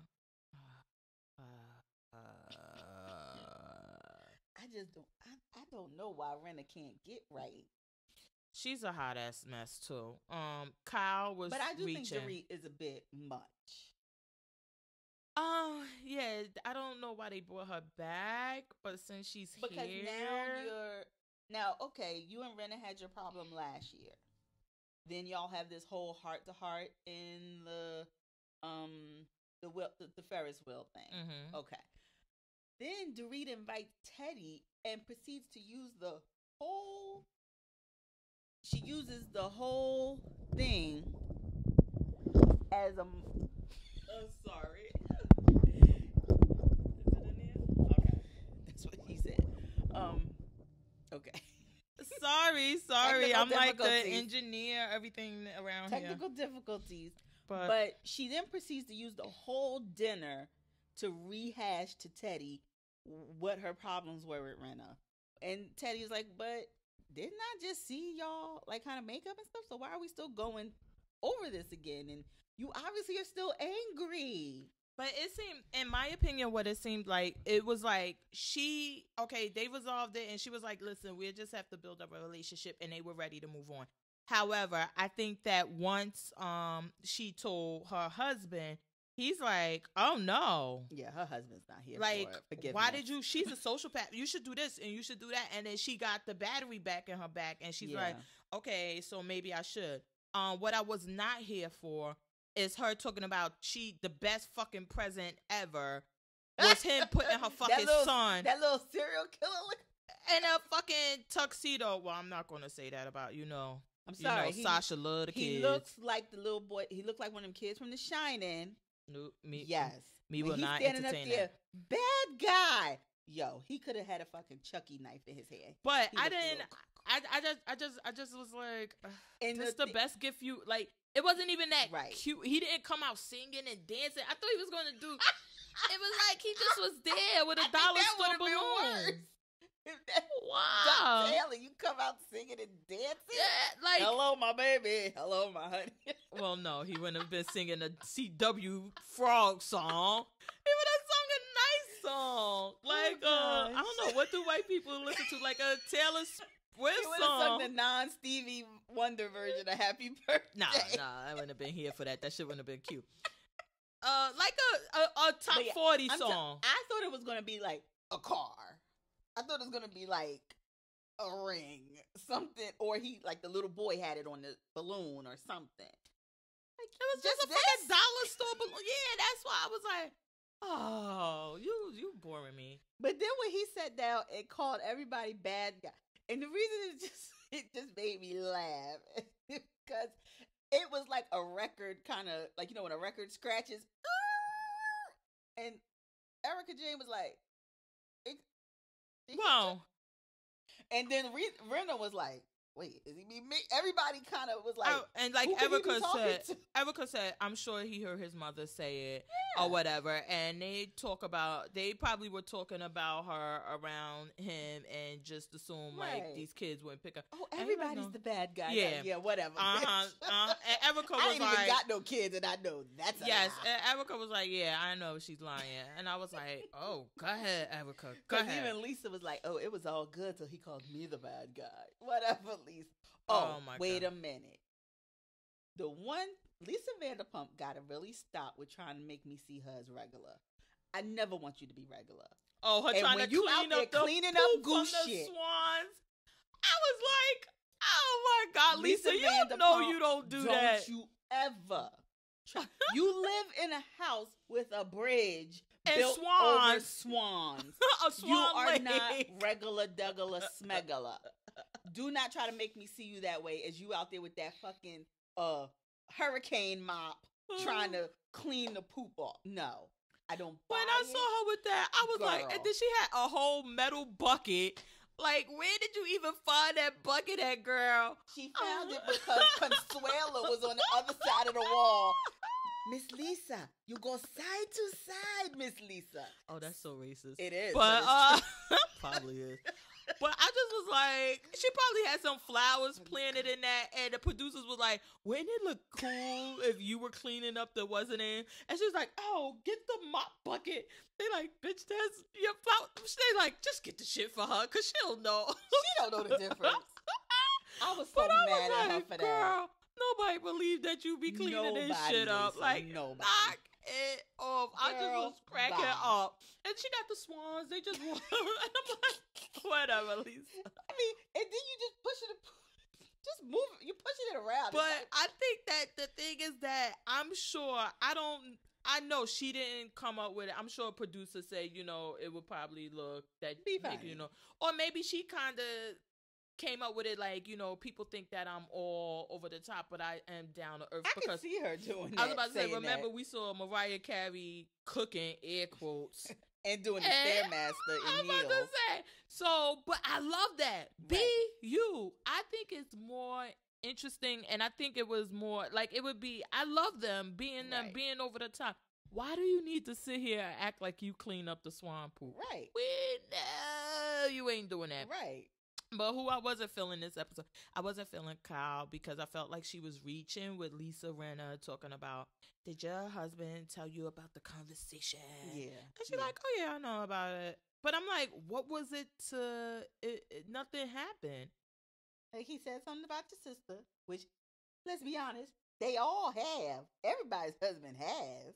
Well, I think that, and this one thing that I'm not here for with Beverly Hills Housewives, and I haven't been here for season after season after season after season of it, is that you, until Kyle needed that storyline of her sister actually having a problem, and then they tried to downplay it and say that it was, what was it, supposed to be alcohol or whatever. Mm-hmm. I'm like, no, she clearly has a drug problem. Mm-hmm. And like Lisa Rinna said, and I think somebody else was kind of saying it, like, you know, everybody's just going to act like they don't see this all the time. Yeah. And then people kind of say, well, yeah, to go along, we just act like nobody notices. Yeah. Then when this girl is somewhere laid dead, overdosed, everybody's going to be like, oh my God, we didn't tried, know. We saw. Oh, we didn't. What's the name? And I think we saw it because I was just watching, what is the name of the movie? Capote or whatever, with the guy from Hunger Games. What was his name? Philip Seymour. Oh, Capote. Yeah. And that was an issue, you know, with him. It was an issue with Heath Ledger. It was an issue, and people, and now we're actually seeing it on TV, and she's not even an A-list celebrity where you could say, like, okay, everybody's turning a blind eye because they want to keep the money coming. Right. And I just can't, I'm not here for it, and I don't like Kyle, because only when, what is the sister name? I ain't gonna be able to think. Because it's not Kim. Kathy. Kyle Kim. and Kim. Okay. Only when Kim accused Kyle of stealing her house is when she actually said, you know, my sister has a problem, and we've been trying to. Other than that, she downplays it and covers it up. Yes, and I really, I and just then have a problem. Or defends her to someone else as if. Now, you could argue all day about whether Rinna did it right or wrong. You could argue both sides, I think, all day. But the fact that somebody had to do it is unrefutable. I was about to say, and then even the fact that and I think that was the whole thing about what Lisa Rinna's husband had said. And I'm like, yeah, because he doesn't need to kiss your ass to stay on this show.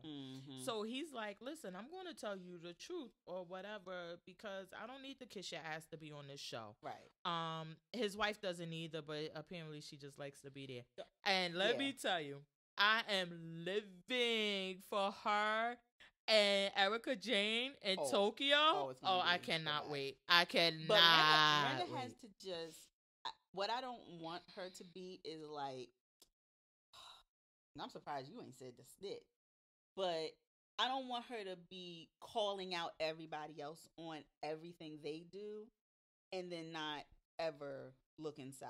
because I had a problem with her and the girls all over there at the house getting IV drips and all of this stuff for it. I don't know.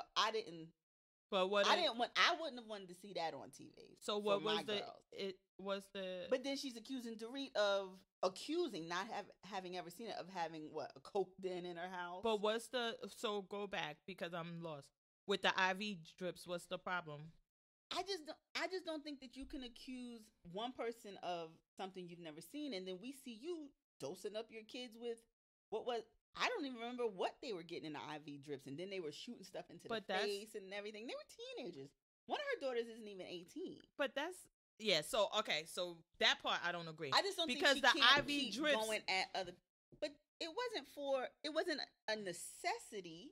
They're not. They're dehydrated. But they're never a necessity, because they get these things. You've seen these on, because you watch all of the Housewives, like I watch all the Housewives, right? And even on Married to Medicine, Toya started having her husband do these things where they do the IV things. They hook you up and they give you could get one for a boost, one for this, one for a hangover, and it's just that type of deal. But it's not a drug, or it's not coke, it's not dope. I don't see where you can. Someone else could be judging her for that, and so yeah, I can't, because I thought you were going to tell me some deep dark secret about Lisa. It's just my personal. Come on, girl, spill that tea. Thing that I don't think you can come at everybody else for maybe what they do in their house, and maybe but they drugs don't is drugs, illegal drugs, and being addicted to drugs. But you didn't see Dorit doing drugs when she she's accused making Dorit and allegation doing drugs. And I could say that it's not a B12 in that IV drip. That could be my allegation, but you can't.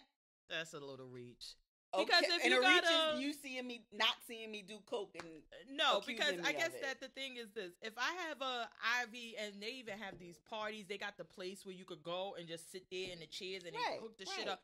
If I got somebody at my house hooking up these things and everything, they ain't sitting here putting heroin in me or doing anything like that, and then I'm on TV doing it. Now, if I say that, I believe that you and your husband are sniffing coke and y'all got a little room in there, that's some shit, because that's not something you're going to put on TV, and I'm making an allegation that then you're going to say, well, I saw you getting IV drips. Okay. And everybody else going to be like, shit, I do that shit too. I mean, it's not. Like I said, in my opinion, IV equals quote. No, you just can't be the Gestapo of other people's lives when you can be doing something that other people can assume is under the radar and not in the best interest of your children as well. That's my opinion. To get them, and then her kids are, I guess they pretty much are, because not they pretty much, they're 16, 17 or whatever. And these girls, honestly, this is not racist. It's a fact. So that means it can't be racist. Is that these white people, when they start turning like 20, 25, they look like they 50. Yeah. So, yeah, you got to start them. They do got to start. They got to get the bow tie. They got to get the shit early. I mean, you got to get that semen early. Real. I can't agree, because I thought you had some tea, like, her husband used to beat her. Her husband was cheating on her. Just my opinion. Yeah, and the IV ain't coke. Coke is coke. I didn't say it was. I said that the allegation could be made. And I think if you're the one, she has been the consistent alligator for everyone. So then let me ask you this. So now if I say, say you come to my house and you do see, I do got this coke den. I don't know what a coke den look like. Cocaine is Maybe like a white people. Yeah, it's a white people drug, so I really don't know how this shit go down. But I got a coke den, right? And it's just cold in there. I guess it got to be cold for the coke, because I watched Migos T-shirt video and it was Eskimos. So I think I know how this happened. So now I got my coke den and it's cold, and we go in there and we just sniffing mountains of coke, and I'm see doing this it too. No, you don't gotta. Snitch. Come I'm on about to say you don't gotta be doing. So you see me and you're like, oh my God, clutch your pearls. Don't you know Sasha has a coke den and was sniffing coke? That's some clutch pearls worthy shit. Now, I go and I see, and you recording, and I see you, and you got the IV treatments, and everybody sitting there, then I'm gonna go, girl, hold on. I saw a fat, pretty girl getting an IV treatment. Everybody gonna be like, bitch, really? Really? Have you ever had B12? Have you ever had B12? I don't even know. What Girl, is that? It's like doing fucking speed. You be around here like But fucking it's a Ricochet natural. Rabbit. What's her name? It's a pharmaceutical. It's not natural. What do you? Well, it's Getting not. it in that amount injected into you is not natural. Well, let me just say this: it's not illegal. You could go. I could go right across the street to the Rite Aid and buy me a whole case of those. Oxycodone, it actually is I got legal if you don't have a prescription, and that's only part of it. And you're not misusing it, because you can have a prescription, but if it says 1 every hour and you're doing 2, then that's a problem. B12 in an IV over an hour every 12 hours may not be legal. I'm just saying, it's not illegal. I'm just saying, I gave you my opinion. You ain't gotta agree with it. We ain't never gonna agree on everything. In my opinion, her throwing out constant allegations about illegal drug use can be problematic. Not proven with Dorit. She was right about Kim. We know that. Not proven with Dorit. Not yet. I'm on your side, Lisa. Not yet. Not yet. But I'm just saying. Oh, you like that effect? Not yet. I don't want that to be her every season, accusing everybody else of being something. I know. I like that shit. Because you know what I like it? Why I like it? When you then got to dial it back and apologize on the fucking Ferris wheel and beg them to get to know the real me. Get to know the real me. That's not the real. Bitch, it was the real you, and be true about it. Well, I think, and she was saying that, she was like, I got to kind of control my mouth, because even though it may be true, or it may be my opinion, that I got to understand, we're trying to be with a group of girls. You just can't do this. And I think that that's something that most people, I know that I struggle with too, and that's why I don't have many groups of friends and things like that, is because there is a certain get along that goes along with having that group of friends. So you gotta learn that. You may see somebody and they're with the same guy and he ain't shit and he being, and you be like, girl, nah, y'all gonna work it out. He good. You gotta do those things, and I'm just not good at doing those things. I took it more so like, I gotta learn to shut my mouth sometimes. Even though I may feel this way, even though it may be true, I need to, because in order to get along in a group, I can't be that way, because then people don't like you, and they don't want to be around you, because they're like, oh, she gonna see your shit and tell everybody. But why I did like it, it was like, listen, I'm standing strong, thorough in my position. I'm saying this, and what you gonna say? So, and which is clear by the fact that all you could come up with is that she get IV, is that nobody has any dirt or anything on her, and which, I mean, apparently she doesn't really have any, because if she did, I'm sure by now somebody would have found it. And they haven't. So I really like that, because it's not like where anybody could kind of blackmail her or coerce her, because she's like, listen, I said this about you, now what? Because I think it's true. What are you gonna say? Oh, remember Kim said it was true. She said she apologized to her on that thing. I didn't think that she apologized because I took it as an apology. Well, she didn't apologize because it's a lie. I'm apologizing because in order to get along, I can't say things like that. I can't do things like that. And I always say the apology, especially like with me, sometimes a lot of times I'm a little pussy, but whatever, that's another show. I'll apologize to people, even though I don't feel wrong. If they say, listen, I was hurt, I was offended, then fuck it. I'm sorry. It doesn't even matter how I felt about it. Now, I have apologized, and I say, even though the shit I said was true, I'm like, I'm sorry. I shouldn't have said it. That doesn't mean it's not true. It just mean that I shouldn't have said it. And I mean, that's a big difference then, as opposed to her saying like, nah, it wasn't true. She just like, I shouldn't have said it, but y'all do got that coke then. And I saw the Migos in that shit with the Eskimo. Maybe it was an orgy room. Maybe it was an orgy room. And it was a white t-shirt. I know how the shit go down. Maybe everybody got up to go for the orgy, Renna. Just Yeah, I don't know, but I did like that because remember when she came out about Kim, the only thing Kim could go back and was like, "Well, your husband's cheating on you," and she like, and "Bitch, really? That's the best you could come up with? That's the best." oh gosh, I like that. I really like that. I've liked Brenna from the beginning. I have, and I am here for her and Erica Jane in Tokyo. It's I going can't to be wait. all types That's of gonna be epic. shenanigans because I mean Erica's an icon, I think, but I don't know if she ever modeled. But just No, she did. she did, right? Because I know she was said a cocktail that. waitress, but No, she said that too. she was like she was like I used to always work when I was 4, and that she was modeling for Saks and all of these other places. Yes, that she so was it's a gonna model. be interesting her having her whole take on their careers too, getting started, and then them being in this place that a lot of models get started and being up on billboards and stuff like that. It's gonna be fun to see. I think that not that I think. The girl, what was her name? And remember, her husband finally left her because he couldn't take it anymore. Ms. Lyme disease. Oh, wait a minute. That is so raw. What was her name? Because her 2 daughters, they did make it as models. They're runway models. They got a show coming on. Yes, that's what I said. So I was like, I wonder if that's why she really left. I know it's Bella and Gigi, but her name is going right out my head. Hadid, but I can't think of it. I can't even think. But of I know the daughters anymore. are Bella and Gigi. Yeah, but the husband kind of doing this show. Did you ever watch American Idol? Yeah. You know Catherine McPhee? Yeah. That's who the husband's dating now. No. Yes. Fucking pervert. He just go younger and younger. Oh my God. Yep. Well, she was the upgraded model. That's what I'm saying. But they were together, and now he's like, oh, nope, scrap that one. No, let me hold on now. In his defense, that bitch was getting hella annoying with that Lyme disease shit. It was getting a bit annoying. How you get annoying with an immune shit that you can't control? You know what happened?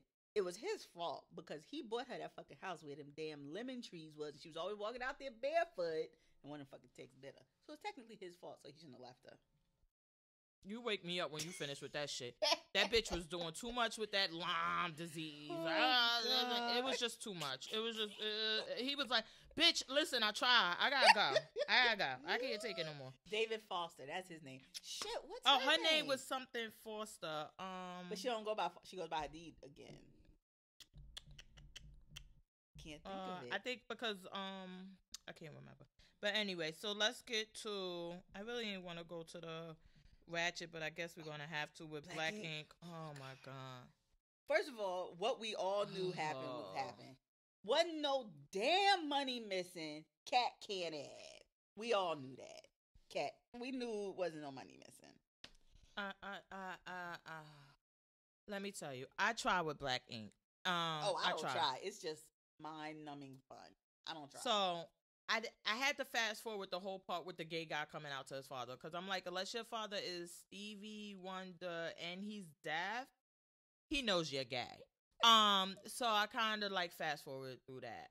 Because and then which I told my daughter, we kind of disagreed a little bit. I'm like, maybe the father didn't see him on Ink Masters where he said like, I'm a gay black male in this profession and this and that. I said, so maybe, but I just can't see him not being that type to not brag that I'm going to be on TV. So, but yeah. So I was like, okay, I'm over that. I fast forward through that. Melody and Sky and the RV was kind of entertaining. I can't lie. When Sky tried to go to the bathroom. Oh my God, that was kind of entertaining. Oh, it was hella entertaining. That part, I was like, okay, that was entertaining. They was like, she parked under the Deegan's. I couldn't stop laughing. Scott, now as fucking hood as Sky is, she's walking through like clutching her pearls, like, is that gentleman peeing on the wall? Oh my God, peeing on the wall. Oh, I'm not in Harlem anymore. I like when she said that because that part was funny because she's like, oh, I'm not in Harlem anymore. Like, we're better than this. Oh my goodness. But yeah, that's okay.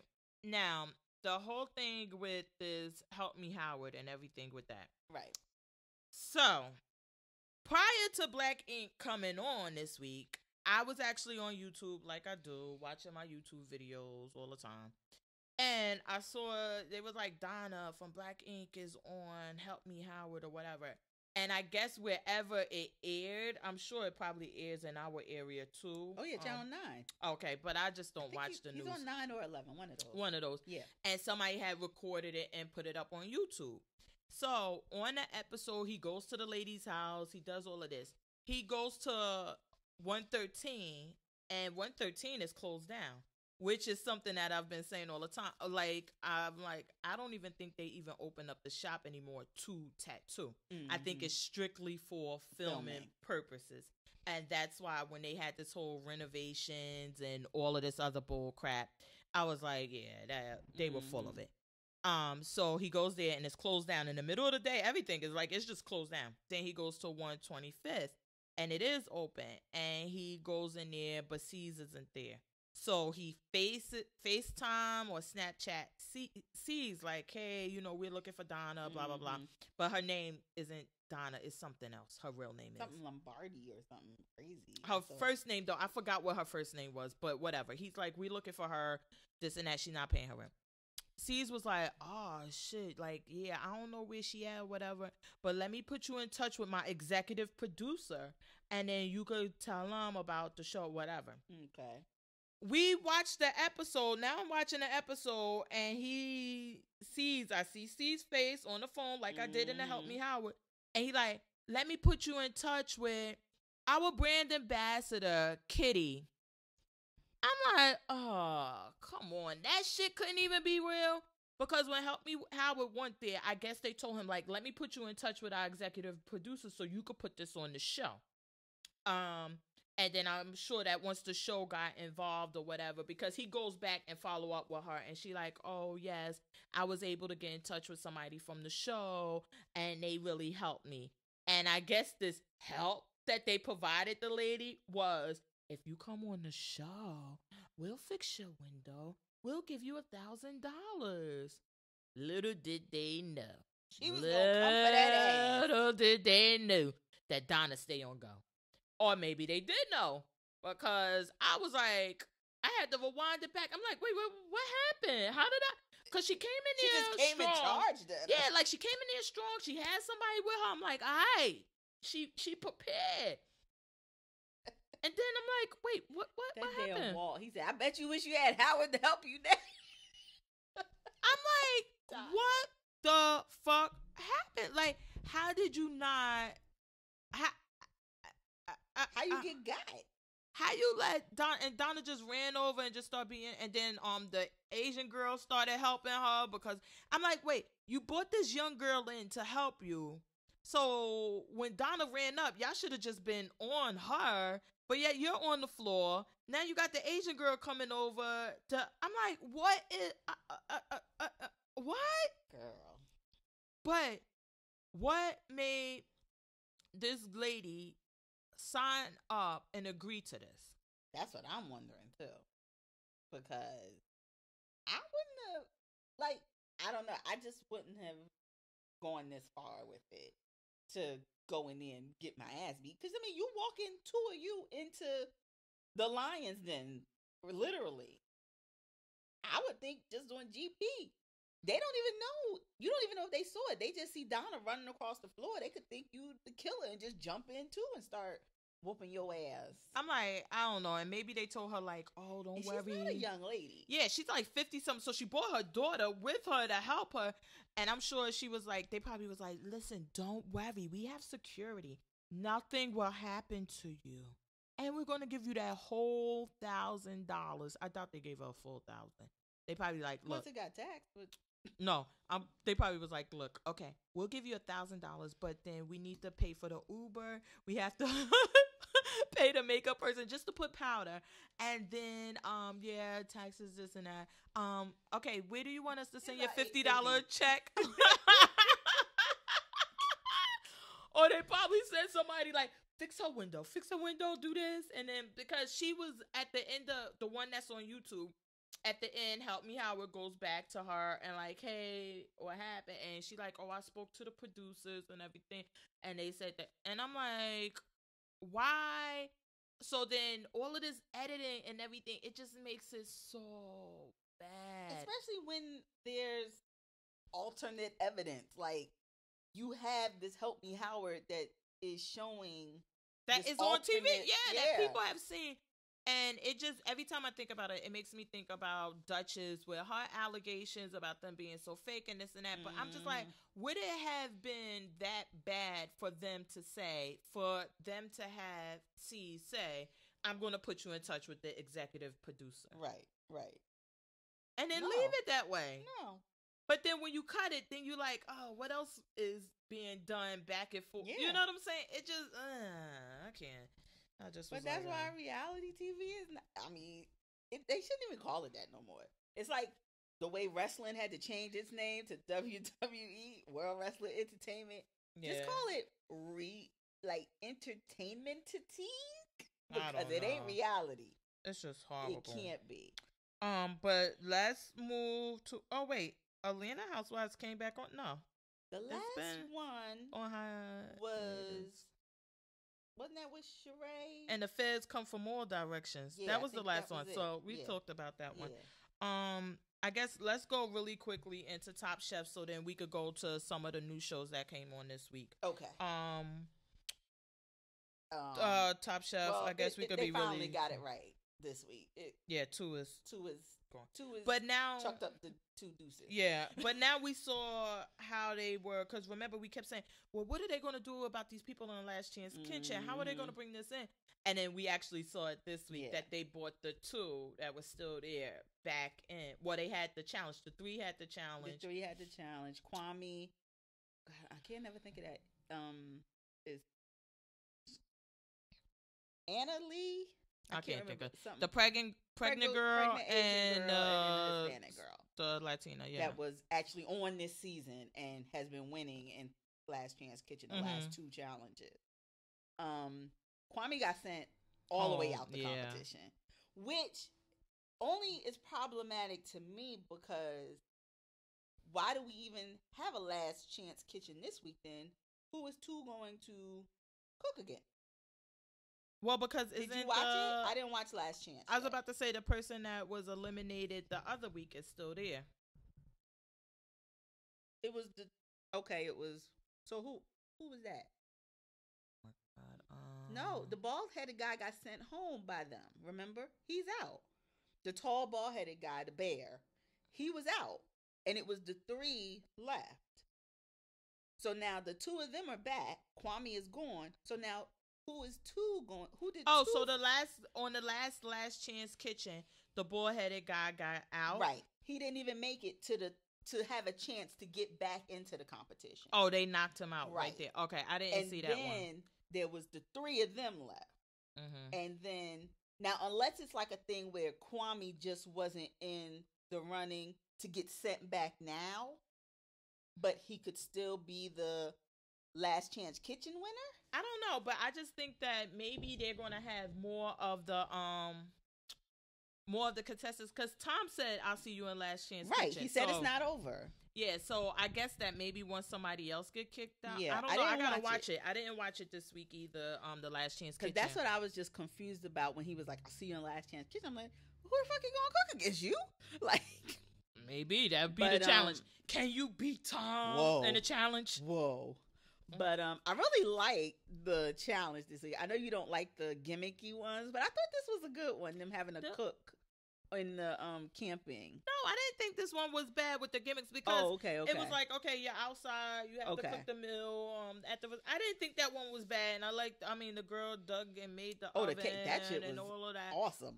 I want to know how she did that. I felt so bad for my black girl because I'm like, what the fuck are you doing?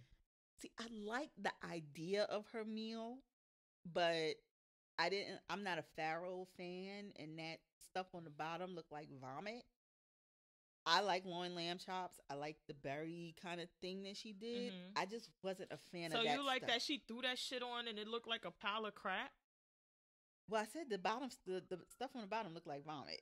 All of it. I was like, it just, and how even it wasn't like it didn't look nice. Like the other people's, everything looked attractive. Even if it didn't taste attractive, it looked attractive. I was like, what the But fuck are you doing, she girl? did that wet farro with it had that a big old trough of it, and then put the meat on it.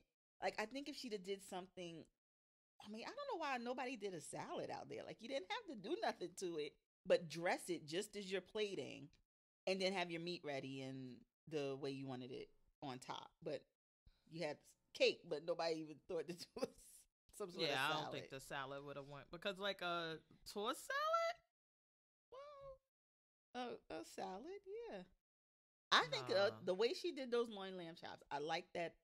I've had blackberry kind of compote with lamb chops, and I like it. Yeah, because so I think she just needed something other than another wet thing under there. If she'd have had either some green, something that had more of a crunch to it. So if I guess the thing that I don't care for the South, because if we're in the cold, we're in Colorado, it's freezing, it's cold.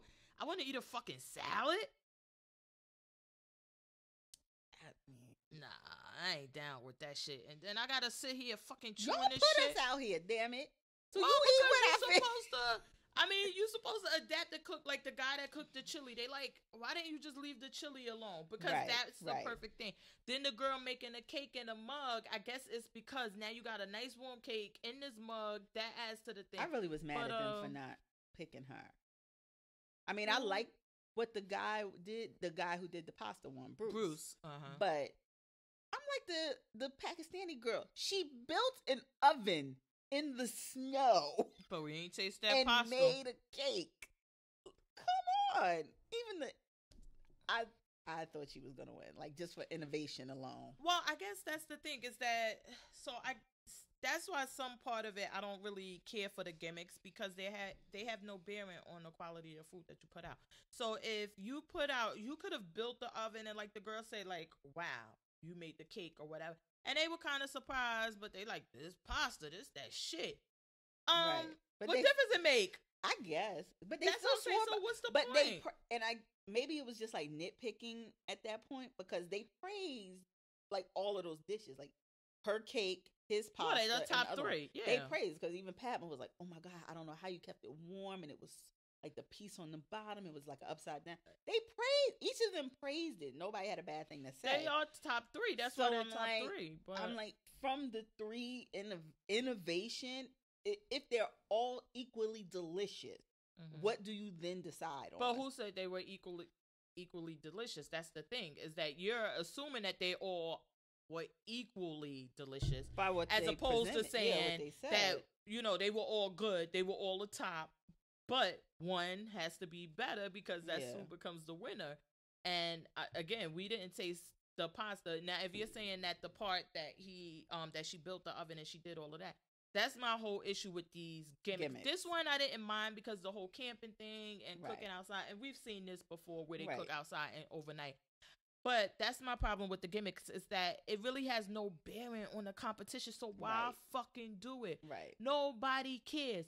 Cook good fucking food. Nobody cares. Yeah. In my opinion. Yeah. And then, I mean, I don't know. I liked what Bruce was saying about, like, you know what? I don't know why, but ever since I came to the show, I know these people, but I see them doing new things, and I'm so concerned that these younger chefs, they're hipper than me, they're up on new things, and that I'm gonna look old. So I've not been cooking like myself. And he was like, when Tom told him last week, like, just put a meatball with polenta, like, what's the big deal? Why can't you? And he's like, I just got to get back to that. And I think that, I know we touched on that a lot, even with Project Runway and with this show and other shows, is that you think like, and I always remember what you saying, like, I could cook a potato. You think like that's all it goes into. And like he's saying, I'm just in my mind and I see them messing with these gadgets and I'm like, okay, I got to do something more. Or I see them doing this and I'm like, okay, I'm old. I can't make meatballs and polenta. I got to go somewhere with this and kind of, and then it impacts. Maybe it's also the fact of you have been doing this for so much longer and you are so renowned already in your field. You're like, just doing a meatball and polenta, I should be a step above that and able to elevate that to another level. When, like Tom said, if you just do a good ass meatball and good ass polenta, that's what we're expecting of you. It will be, that will be cooking the way you cook. You don't have to elevate it to, you freezing the meatball and doing it, right. You don't putting have to nitrogen, be doing the nitrogen and all of of that to be giving us good food. Just because you've been in it longer don't mean you got to know every. Because I mean, just with this same challenge, how many of those young chefs would have thought, how the fuck am I gonna make orecchiette or roquette or however he said it out here in the woods? What the fuck is that? That was the method of pasta he made, the shape, the pasta. By sliding it on the mandolin and giving it those ridges. He made it into another style of pasta. And even they were like, how'd you do this? And when he told them, some of them young boys wouldn't have been able to do that. Yeah, I was like, I really like that they show. I like when they show that part of it, and I think that with the Alaskan girl, we saw that part where she's like, I don't even know why I'm not cooking. Like, I know how to cook, but I can't cook anymore. Yeah. I like when they go into that part because, again, it adds to the whole competition and why, because people are sitting home like, I could have did that. I could have made this. And you're like, you're not getting all these factors because I'm sure that, I mean, I don't know if we were in a competition and you're like, you start to doubt yourself, even though like he's like the biggest. Everybody came on like, oh, that's Bruce. Yeah, that's exactly. Bruce. That's Bruce. And now he's in the bottom all the time. So I don't know. But this episode wasn't all of that. It was like, it was just worth it to see two go home. It was worth it. Yeah, two should have been home. I think that he got through with the producers, and Tom is like, why the fuck is he? Because Tom just looks so annoyed with him all the time, and I think that, especially when he was trying to tie that meat, he was like, I just want to show you how to do this. Like, this is driving me crazy. And he looked like it ain't gonna have no effect. In other words, you still gonna fuck it up. Yeah, he just was like, he said, I can't even take it anymore. I'm just going to do it because you don't even have the tech. Ugh, whatever. But all right, let's get off. So let's go to the new shows. Oh gosh. So which ones you watch? So I watched LA to Vegas. Skip. My hopes were so much higher. I thought it would be funny. A little half hour or something to key at. But no, there was no keys. It seemed like it was just trying, and that's what I put in my notes, that it was just trying too hard to be funny. Right. And then the hot messes weren't enough of a hot mess. Right. And then we had the guy, what was this guy on the black guy? He was on another show. Similar to this with the airplane. The other attendant? Yes. I can't remember. But anyway, it just wasn't enough. It was like either y'all going to be a complete hot mess soul plane style. Right. Or y'all going to rein it in and just have some of the funny. Yeah. But it was just trying too hard. So I was like, oh. It was one and done. I gave it a try. I wanted to, but yeah, I'm not going back. I'm not. Oh, he was in Zoolander. Who knew? Remember him? He was in Zoolander. It was something that I remember him on, and I can't remember. I know Zoolander. He was in Sweet Home Alabama. I don't even know. But anyway, so then the next show was 911. Oh, I liked it. I thought the show was pretty. I thought the show was pretty good. The only thing I didn't like was the over acting with these whole the scenes with the older firefighter with the younger one. Okay. And he stopped. You have to know that the responsibility, and it was like, oh my God, fucking stop already. We got it. Like every time they would have that scene with him preaching to him, I just was like, oh. Then the boyhead girl, was she a EMT or a firefighter? Because one time she was in a firehouse, and one time she was driving a fire truck, but then she was also driving an ambulance. What? Well, fire engines have both. So depending on the size of the emergency, they'll take the truck, the ambulance or both. So, no, they don't. Because I Yeah. live in my town, no damn fire station got an ambulance. They got a fire truck. And they show up and they damn, if you call, Okay. now that part as them being like, the responders, like if you call 911 and say like, hey, somebody passed out. And if the fire station is 2 blocks away, but the nearest hospital is 10 blocks away, they'll come and they come in their damn fire truck.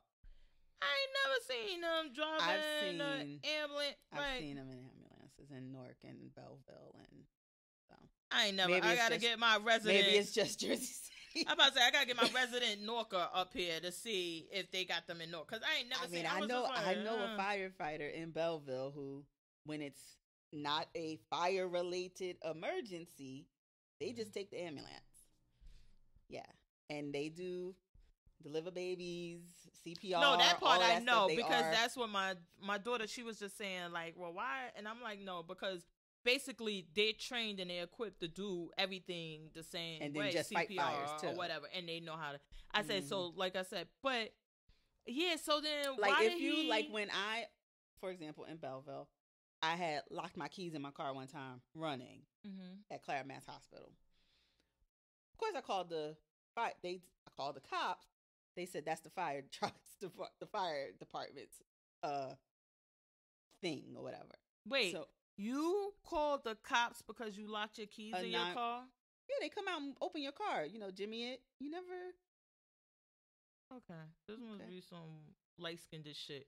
But go ahead. It's like a Well, I white. know you have a lot of cars, but all of them may not be push button, and you know. Shit, ain't none of whatever. my cars push But button. I had a car with a key, and the key was inside, and the windows was closed, and it was running.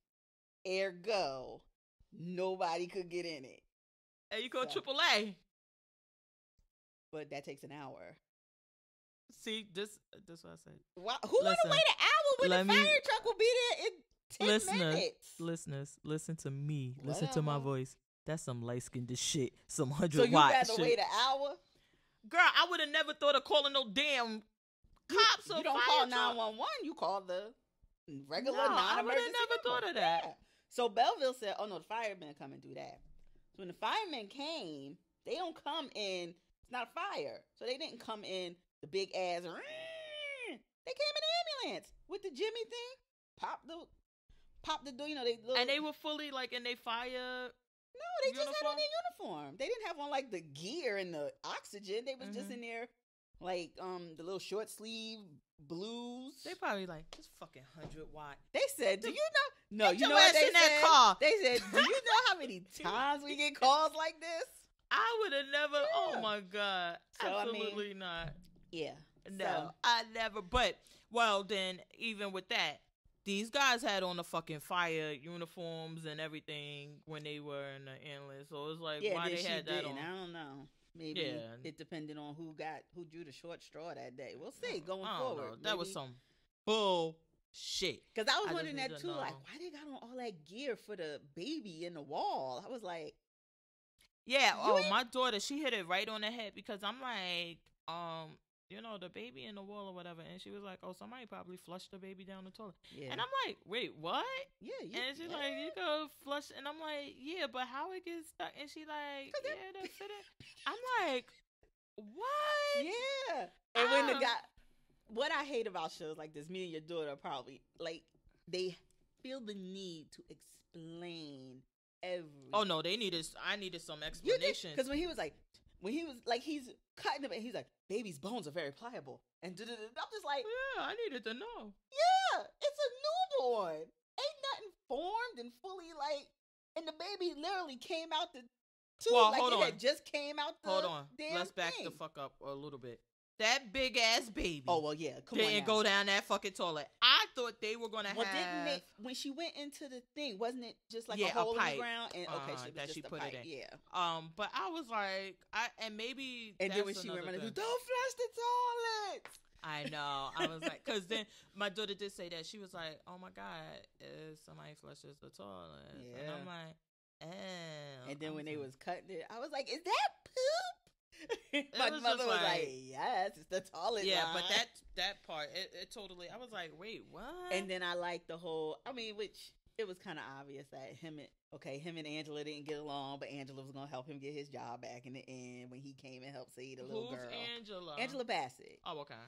When because her and the young guy, remember, they bumped heads with the whole baby thing, and then at his the whole end, character is based on like the Mel Gibson, Lethal Weapon, Wild Cowboy, does everything. Yeah. What was the other show with the young? It was another show or a movie or something, and it was like the young boy does everything really reckless.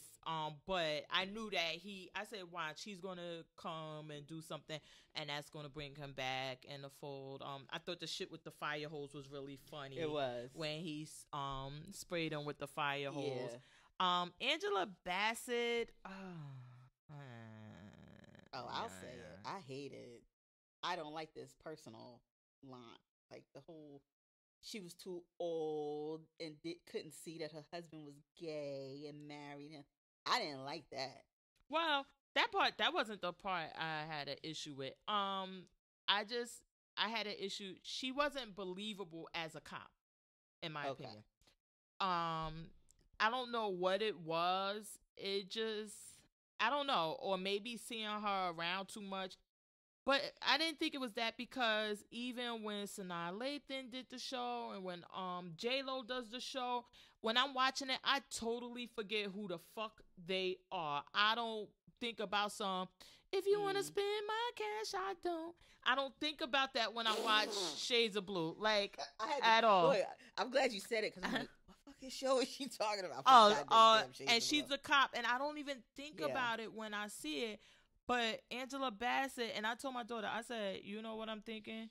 What's love got to do with this? She was like, why God? I said, exactly. Because every time we think of her as powerful, able to defend herself, we go back to that's the role we first saw her in, doing that when she was muscle bound and whooping his ass in the back of that But limo. then that means, so then I guess the question is, does that mean she's not doing a good enough job as an actor if you can't disassociate her from Ike and I think Tina? It depends on the setting, because I don't know if you watched American Horror Story New Orleans when she was on I don't it, watch that. That shit's scary. but she was on there as a New Orleans witch.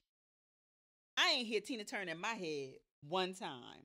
So I think it's just that powerful, kind of authoritative, take no shit kind of character. When she does that, we automatically revert to her in the back of that limo.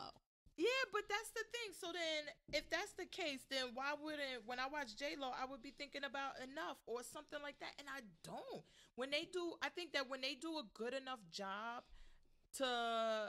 you forget about all of that, and you're just focused on them at that point. And in my opinion, she just didn't hit that mark. It just wasn't there. Right. It was like teetering on it. Yeah, and I'm doing all the things I think a cop would do. Do I look like one? I got my gun. We need to record these so y'all can see. I got my gun. Pew, I think I'm a cop. And it just wasn't. I just was like, yeah. That and the whole things with the guy on and on, that was a little draining. But the storyline with her husband, I didn't mind, because I guess they're going to kind of bring that in, like, look, we go through all of this other shit in our lives, but then the minute we hit the streets, because that's what the guy told him, like, he was like, I think I'm addicted to sex. He like, nobody cares about that. You got to leave all of that back. And I think that was just the show. Like, look what I'm going through at home. My husband is gay. Yeah. And now basically what I guess is going to boil down to is that she can't, or she doesn't want to divorce the husband, because the kids are like, we're going to be so embarrassed. So they're going to they're going to stay married. And then you got a gay husband. And some of us would love to have a gay husband and a real husband, but a gay husband. Some of us do have a gay husband. I was about to say, we like to have a gay husband on the side. You just don't have all the perks. Yeah, and I think that that's one of the things that I don't know. I think that I like that part, because then it's like, okay, she has to deal with this. She has to be fake. She has to put up this facade, and then she has to go out in the street and fight crime. I don't know. I don't know. And I guess maybe it was just hitting too close to home when he said to her, um, you were a 37-year-old woman with your biological clock ticket who just didn't want to admit that your husband was gay. And I was like, oh, wait a minute. Why is like that's kind of harsh? Don't you like her? He could like her, but he like shit. I was gay. But I'm like, gay. is it I don't know, I guess it goes to the question of, is it my responsibility to see it or on you to disclose it? Because like obviously this is not something he's just realizing. Well, I guess it would be just like when we remember when what is her name now? Bruce Jenner. What did he turn his name to? Caitlyn or something, Caitlyn, right? yeah. It's like when he said, he like, when I got with Chris, I was transitioning into a woman. I had boobs. I was transitioning. She did not, I mean, she can't say she didn't know. Right. So now I got with her. She wants this life. We had kids or whatever, but this has always been, Right. and me, I suppress it for you. So I guess it's like that. Like, you know what's up.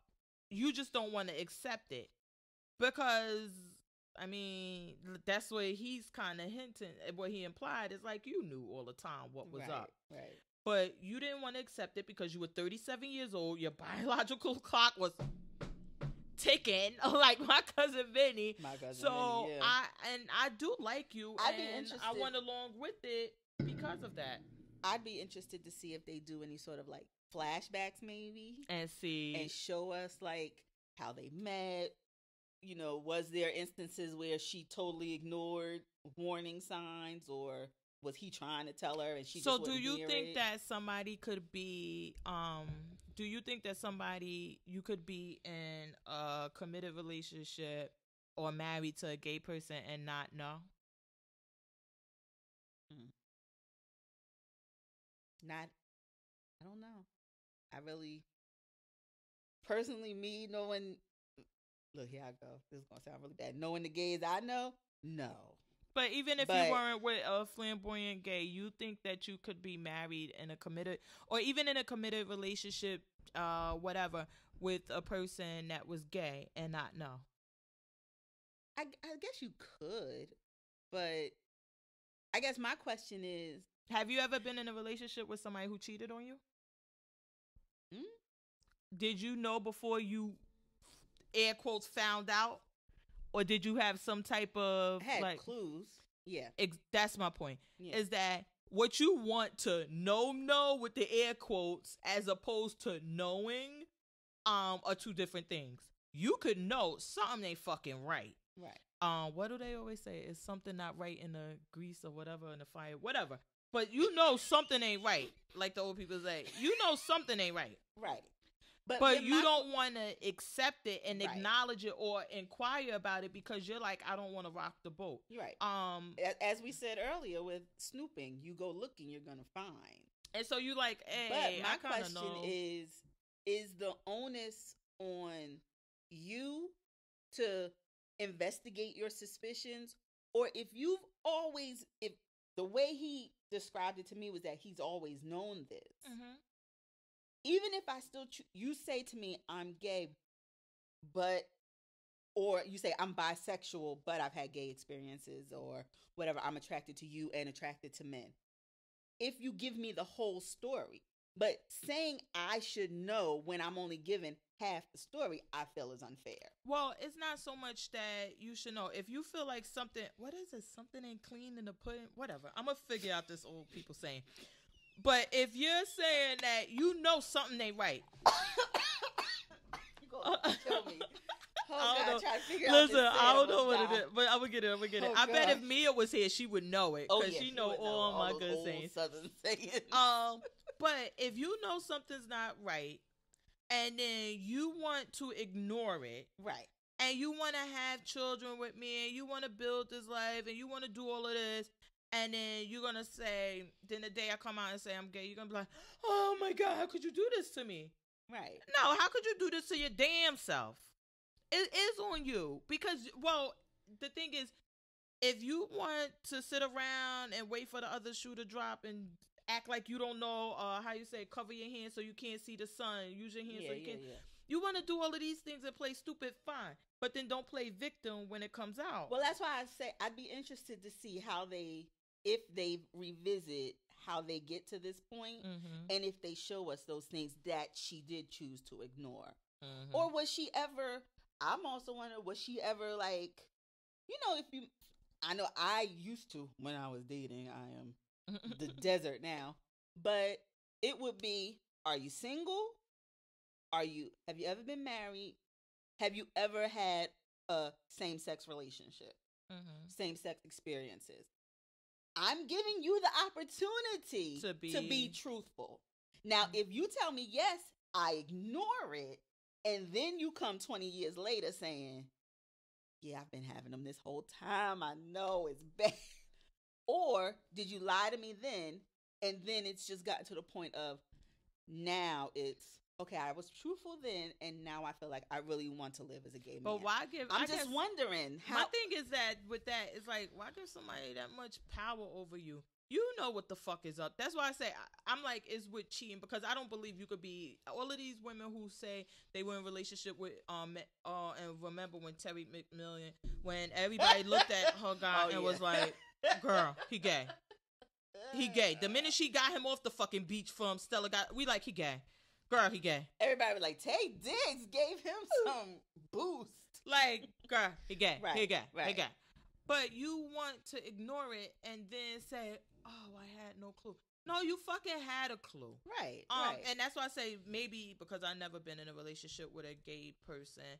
But, if somebody cheating, or even if they're not cheating, if they on some bullshit, something ain't right in your relationship. Right. You're like, I don't know what the fuck going on, but it's some bullshit going on. Yeah, and then if you sit back. Like I said, I think that they could do a lot with this show. That story, as far as part. Even with all of them, I think we could do, even, it doesn't have to be the same episode, but showing us how each of them got, because we even saw with Peter Krause's character. Who the fuck is that? The old fireman that you didn't like. The fireman. He was telling the guy in confession that he used to be addicted to drugs, and he was doing all of this other stuff, and had been suspended for about 15 months. That's what. So I'm like, I could see them doing this to each of them, of seeing what happened to get them to this current point. You know what I mean? That's what I was about to say. That's why I like the backstories, because I think that it lends itself to what he was saying. Like, you gotta leave all that shit up. The 911, the dispatcher, her mother's sick. Like, lost her husband, gotta her mom's sick, right? Leave all of that, and then you gotta come and deal with these people. Yeah. So I did like that. But yeah, I'm here for 911. Yeah. I'm gonna get y'all another shot. Y'all gotta call out the shit out. And Angela Bassett, you gotta take someone. I'm not even talking about fucking Runaways, because let me tell you, I don't know why I still watch this bullshit. But now we know why it's Runaways. I figured you'd be happy. Oh no, because they're not running away. The Runaways are about the people that their parents have killed. They're talking about. I thought you'd be excited, and then at the end when they were standing there about the battle, I was like, whoa. Girl, I didn't even get to that part. I just was like, I just can't. I can't. Only I like when they have the dinosaur, because I kind of like him. He's kind of cool. I like when she was like, leave the window open. We in California. They gonna think it's a dog and break the window. But I'm just like, so is that the last episode? Because it was episode 9. I think we got one more. 10? Okay. I think we got one more. There's got to be a big battle between or something that's gonna, with them all standing there at that point.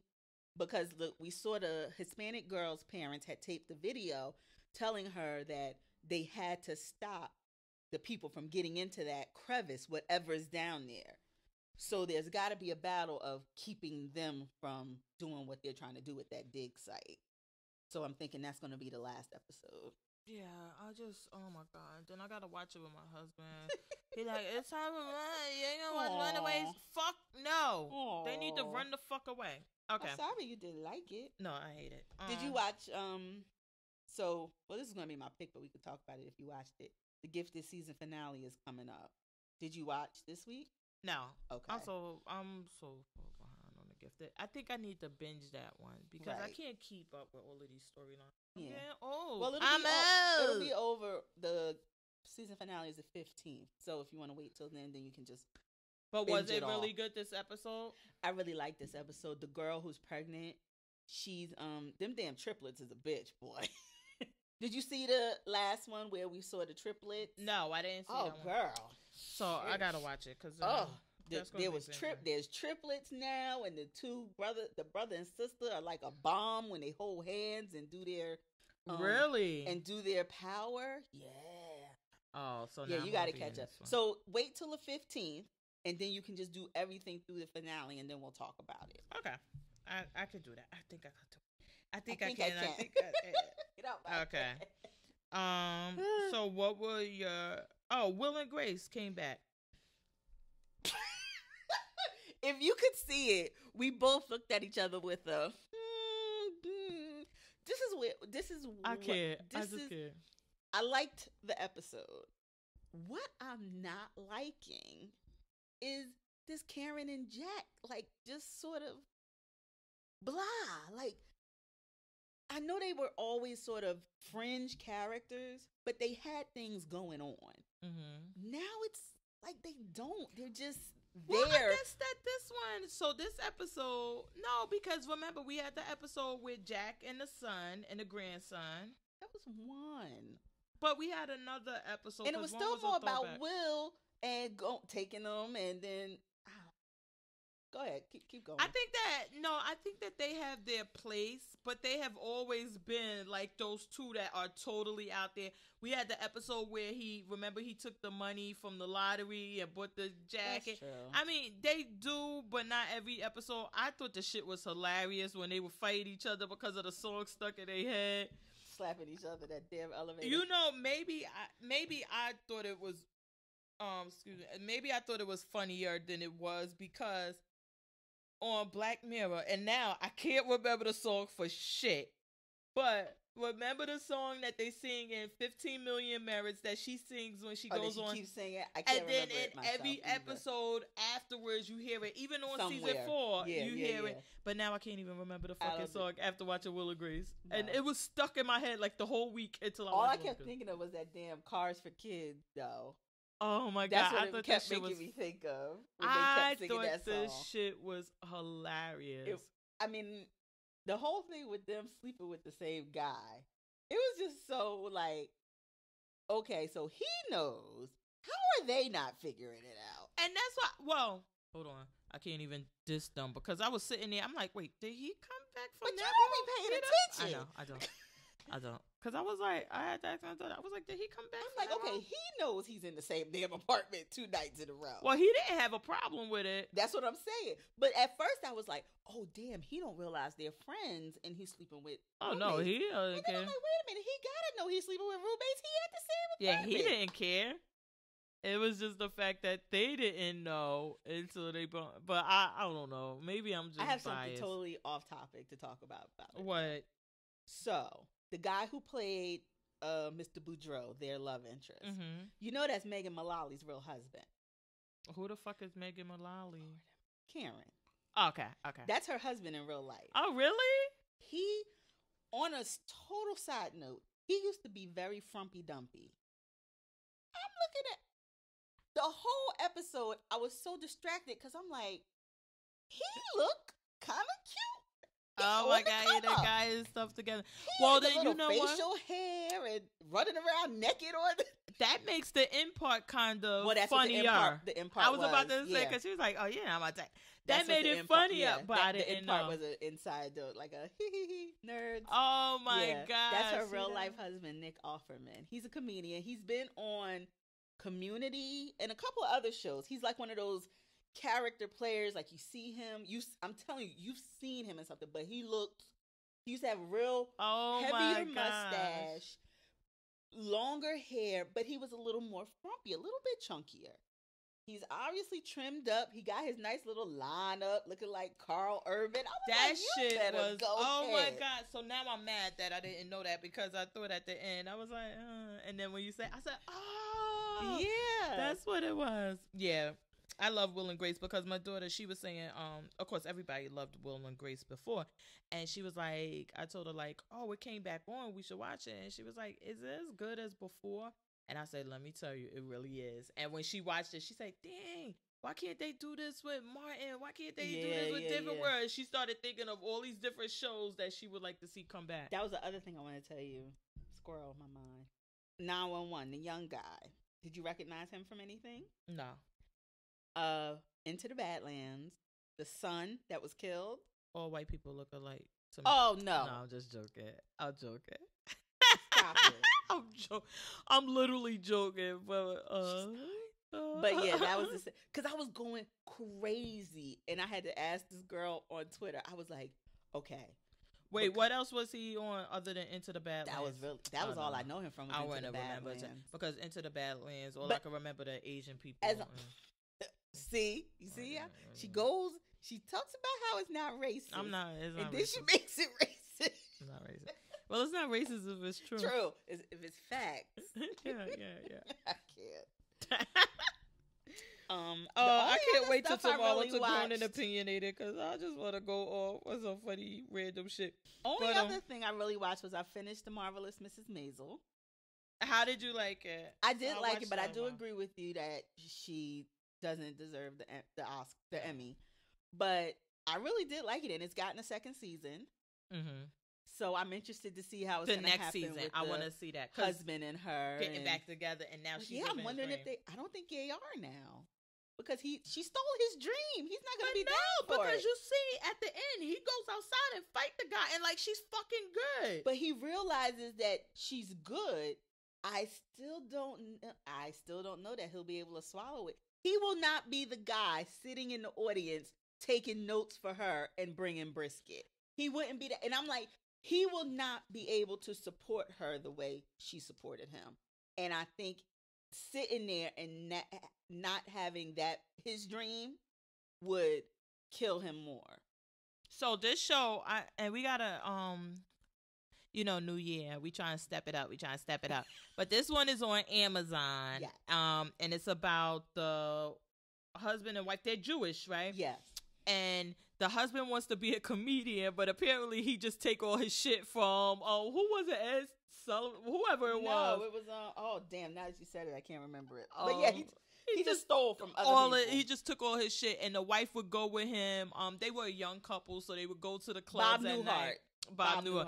They would go to the clubs at night, and she would take notes on what got a good laugh, what didn't, how he should do. She would make brisket to get him a better spot and everything. Like that was their whole thing, and I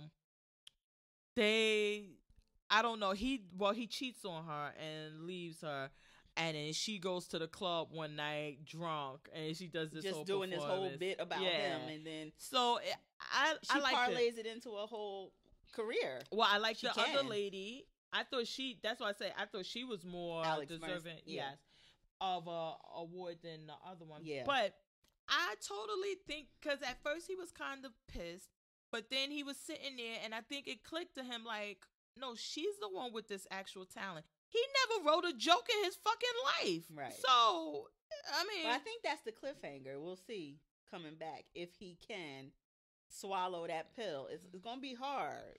Mm-hmm. And if he can be the back seat to her driver. Yeah. That wasn't. And we saw Monk that was the reason why he cheated, because when she found out he was stealing jokes, he was like, "You're never going to look at me the same. And Penny Pan sees me as this, da-da-da-da-da." I did love when Penny Pan is the one he had the affair with. When she went to Bindle's and said, "I knew you slept with him. You tramp." Yeah. And she said that in a joke. She was like, "So my husband's mistress comes to my job and calls me a tramp for having sex with my husband." I was cracking up. But I know he was cheating already.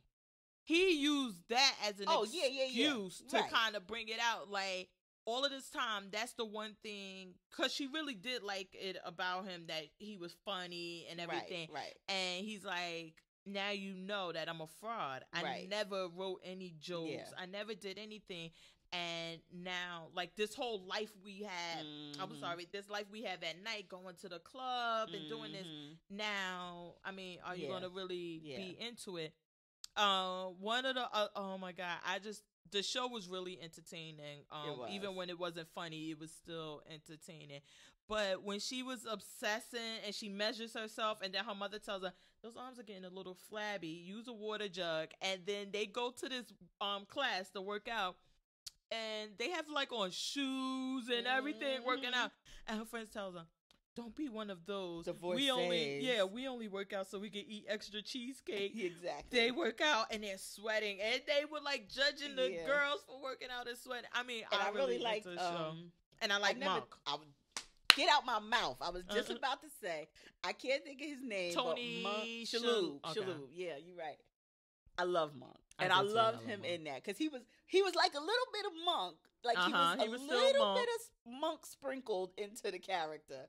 And I really liked it. Yeah, so I really enjoyed it. And I do hope they get back together, but I'm going to be honest with you. I don't think it'll be much of a show if they do. I think they have to stay broken up. No! Yeah. Oh my God. Are you crazy? Oh my God. If they get back together, this is going to be really good. Where's her material going to come from if they get back together? What? About their life, about how she's taking him back. And now remember that the father basically cut him off. Right.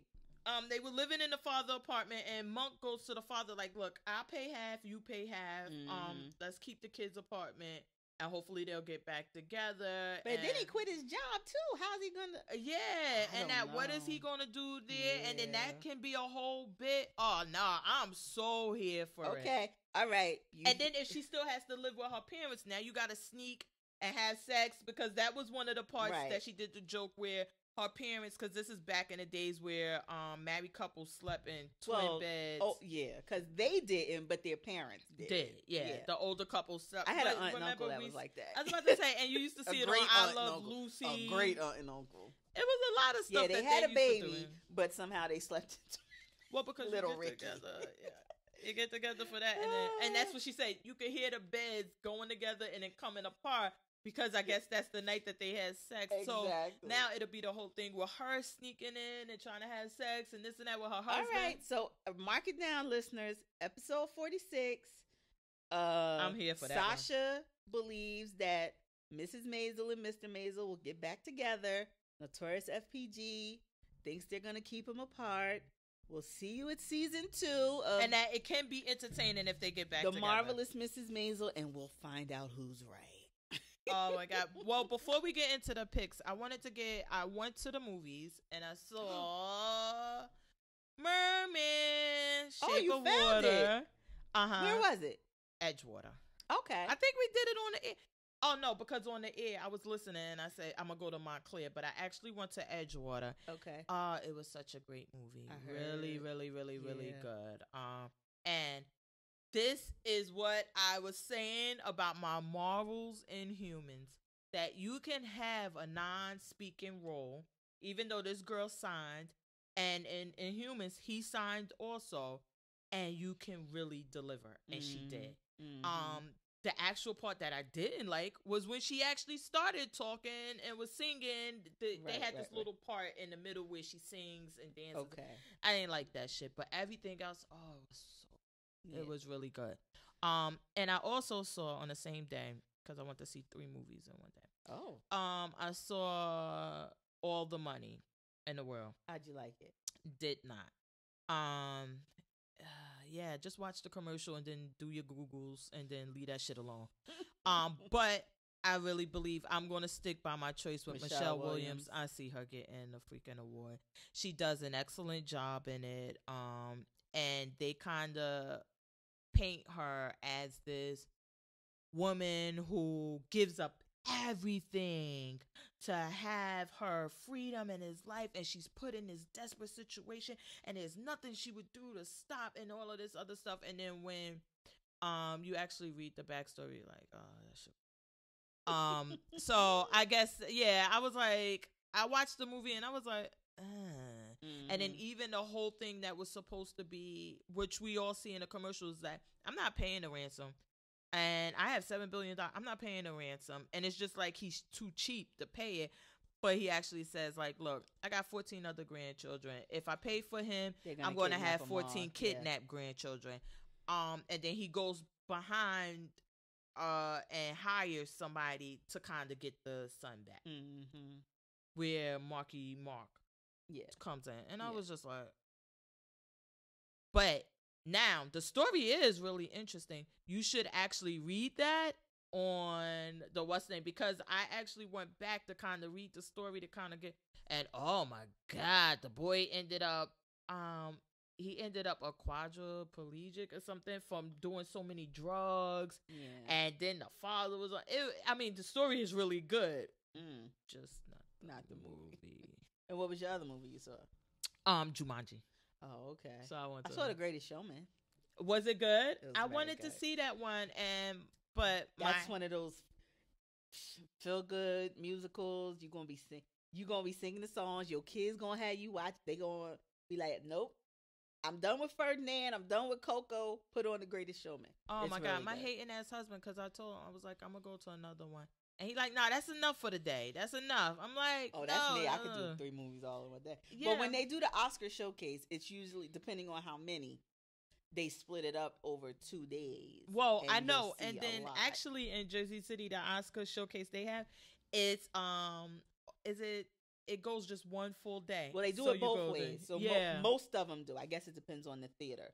So I know I usually go to Menlo, but they'll do 2 and 2. They'll do it over like 2 one day weekends, and Saturday then one day and a Saturday. Or you can come and do 24 hours straight through. See all of them. So you a damn vampire. Well, I couldn't do that. What I did, dead. Well, the reason why I was looking at it, because I live in Jersey City, and one time, well, most of the times I'll be fucking pregnant, so I can't go.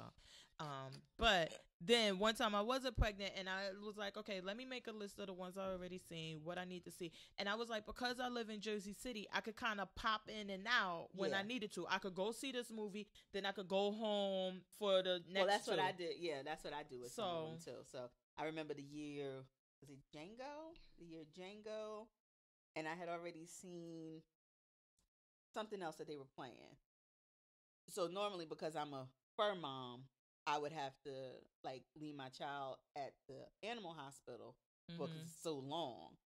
And because I had already seen like the last 2 movies, I left everybody there and went home, walked the dog, da. So yeah, when it's close like that, it's closer. Better. So that's why I was saying one year I was like, you know what, I should just buy the ticket for the 24 for the all day one, and then I could just go in and out. And they give you the schedule, so you know exactly. There's no trailers. There's nothing. You know exactly when it's going to start. Oh my God! So that's good. But yeah, so I saw those movies, and I can't wait. I want to see now with The Greatest Showman. Did they get into the part I wanted to talk, like when the circus ended? That was like close to like in the end. You see like the Bailey. It was more Barney, and then you see like leading up to the Bailey part. They don't get to the. They don't even get to the merge or nothing. Fuck that! I ain't gonna be interested in that. I wanted to see the story. It's got some good songs, good musical numbers, and I mean, you know, Hugh Jackman. He's really good. So. Okay, so I just wanted to add that in because I did go see some of the movies so that I could be ready for Golden Globes. Now let's get into these picks because I wonder if my opinion was going to change about certain things. So all right, well, my one skip. Well, I got into this a little bit off air. We need to get some. She's gonna be mad at me, but I am not here for Project Runway All Stars. Oh, I'm not. I was bored. I wasn't. You know why? Because you have to.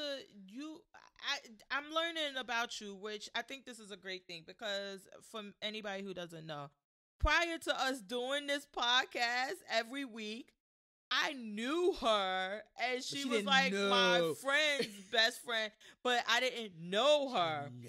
And now, so it's like been a process, but I'm starting to see because you recommended the show 3%, which looked like a really interesting show. But when they came up with that fucking closed caption, I was like, "Is there an English version?" And she's like, "No, you gotta watch." I said it nicely. I said, "Unfortunately, no." And I said, "Me can't I'm out." read." She said, "I'm out." Yeah, me can't read this shit. Like I can't. But so I'm learning that she actively watches TV. I watch. I'll tweet. I'll do other things.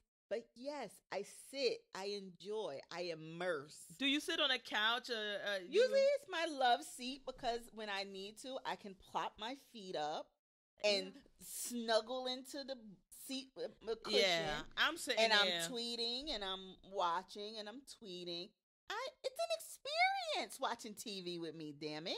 No, I'm sitting there, I'm knitting, I'm taking breastfeed. I was about She to say doing everything. that, reading, potty training the kids. Like with the reality shows, I could be like in the kitchen doing dishes, have it turned up. I was about to say every Friday when we leave here, I watch Married to Medicine, literally cleaning the kitchen before I go watch. Now Dateline, I pay the fuck attention to that shit.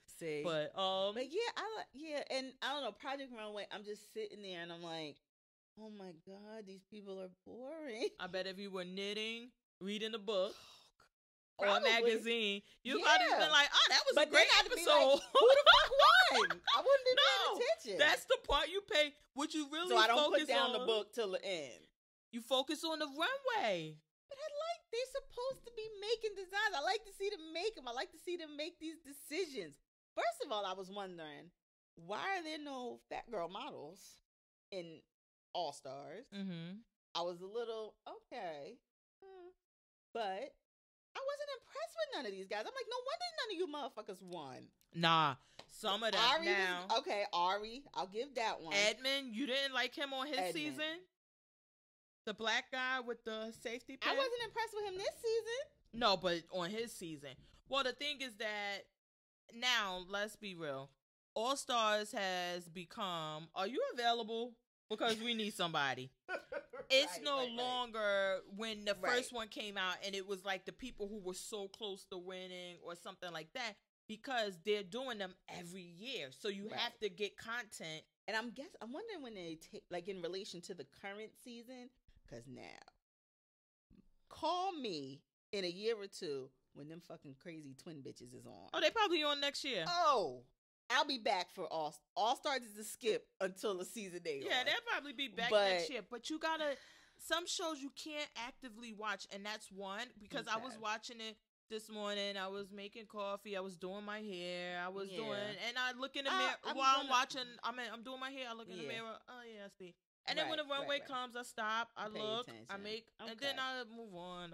Okay. But I just like you had about Alyssa Milano before. I didn't like her at all. But I see, it seems like the less I'm starting to like Heidi, the more she becomes bearable. Okay. Before, I was like, no Heidi, no Tim. Tim used to be there before, but then he stopped. I'm like, no Heidi, no Tim, and no Michael Kors, I'm out. Right. But now, we don't have Michael Kors on the original. We got Zach, he's cool, but he ain't Mike. No, he's not. Heidi is not as likable as she was when she was younger, and she was like this hoochie mama with the so it makes it more bearable, but it's not it's not that type of show. I do like the lady who was their mentor, because with the black guy was funny when she was like, oh yes, we've met. He was like, yes honey, you read me for filth. I was like, and she said, well, looking at this, there's a reason. Yes. But said, shade, honey, shade.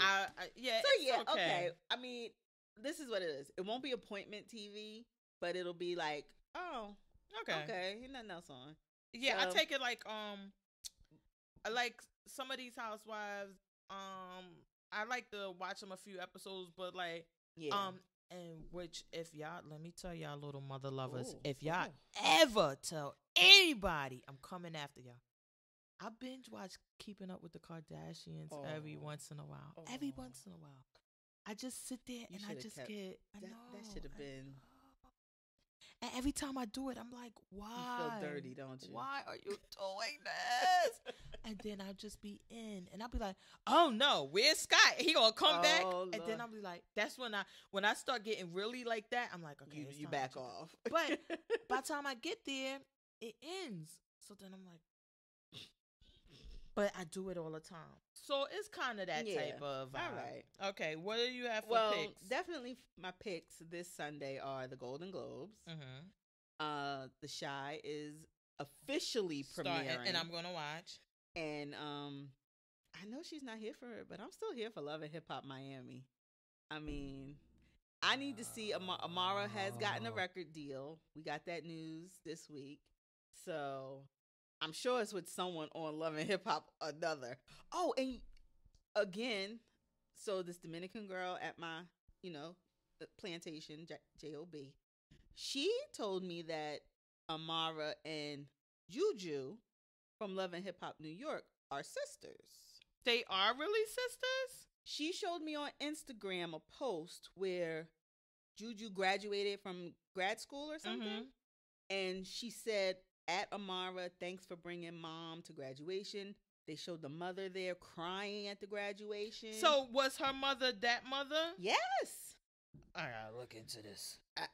Look, I know you do the dirt sheet, so next week we need to know, are Juju and Amara truly related? Yeah, because I didn't think that they were sisters, because I saw her sister was actually on Love and Hip Hop New York, and then her sister was on, they had pictures of her sister on, like all the gossip block, because she was going back and forth with this girl. So her sister was on there. No, they can't be sisters. Juju is Cuban.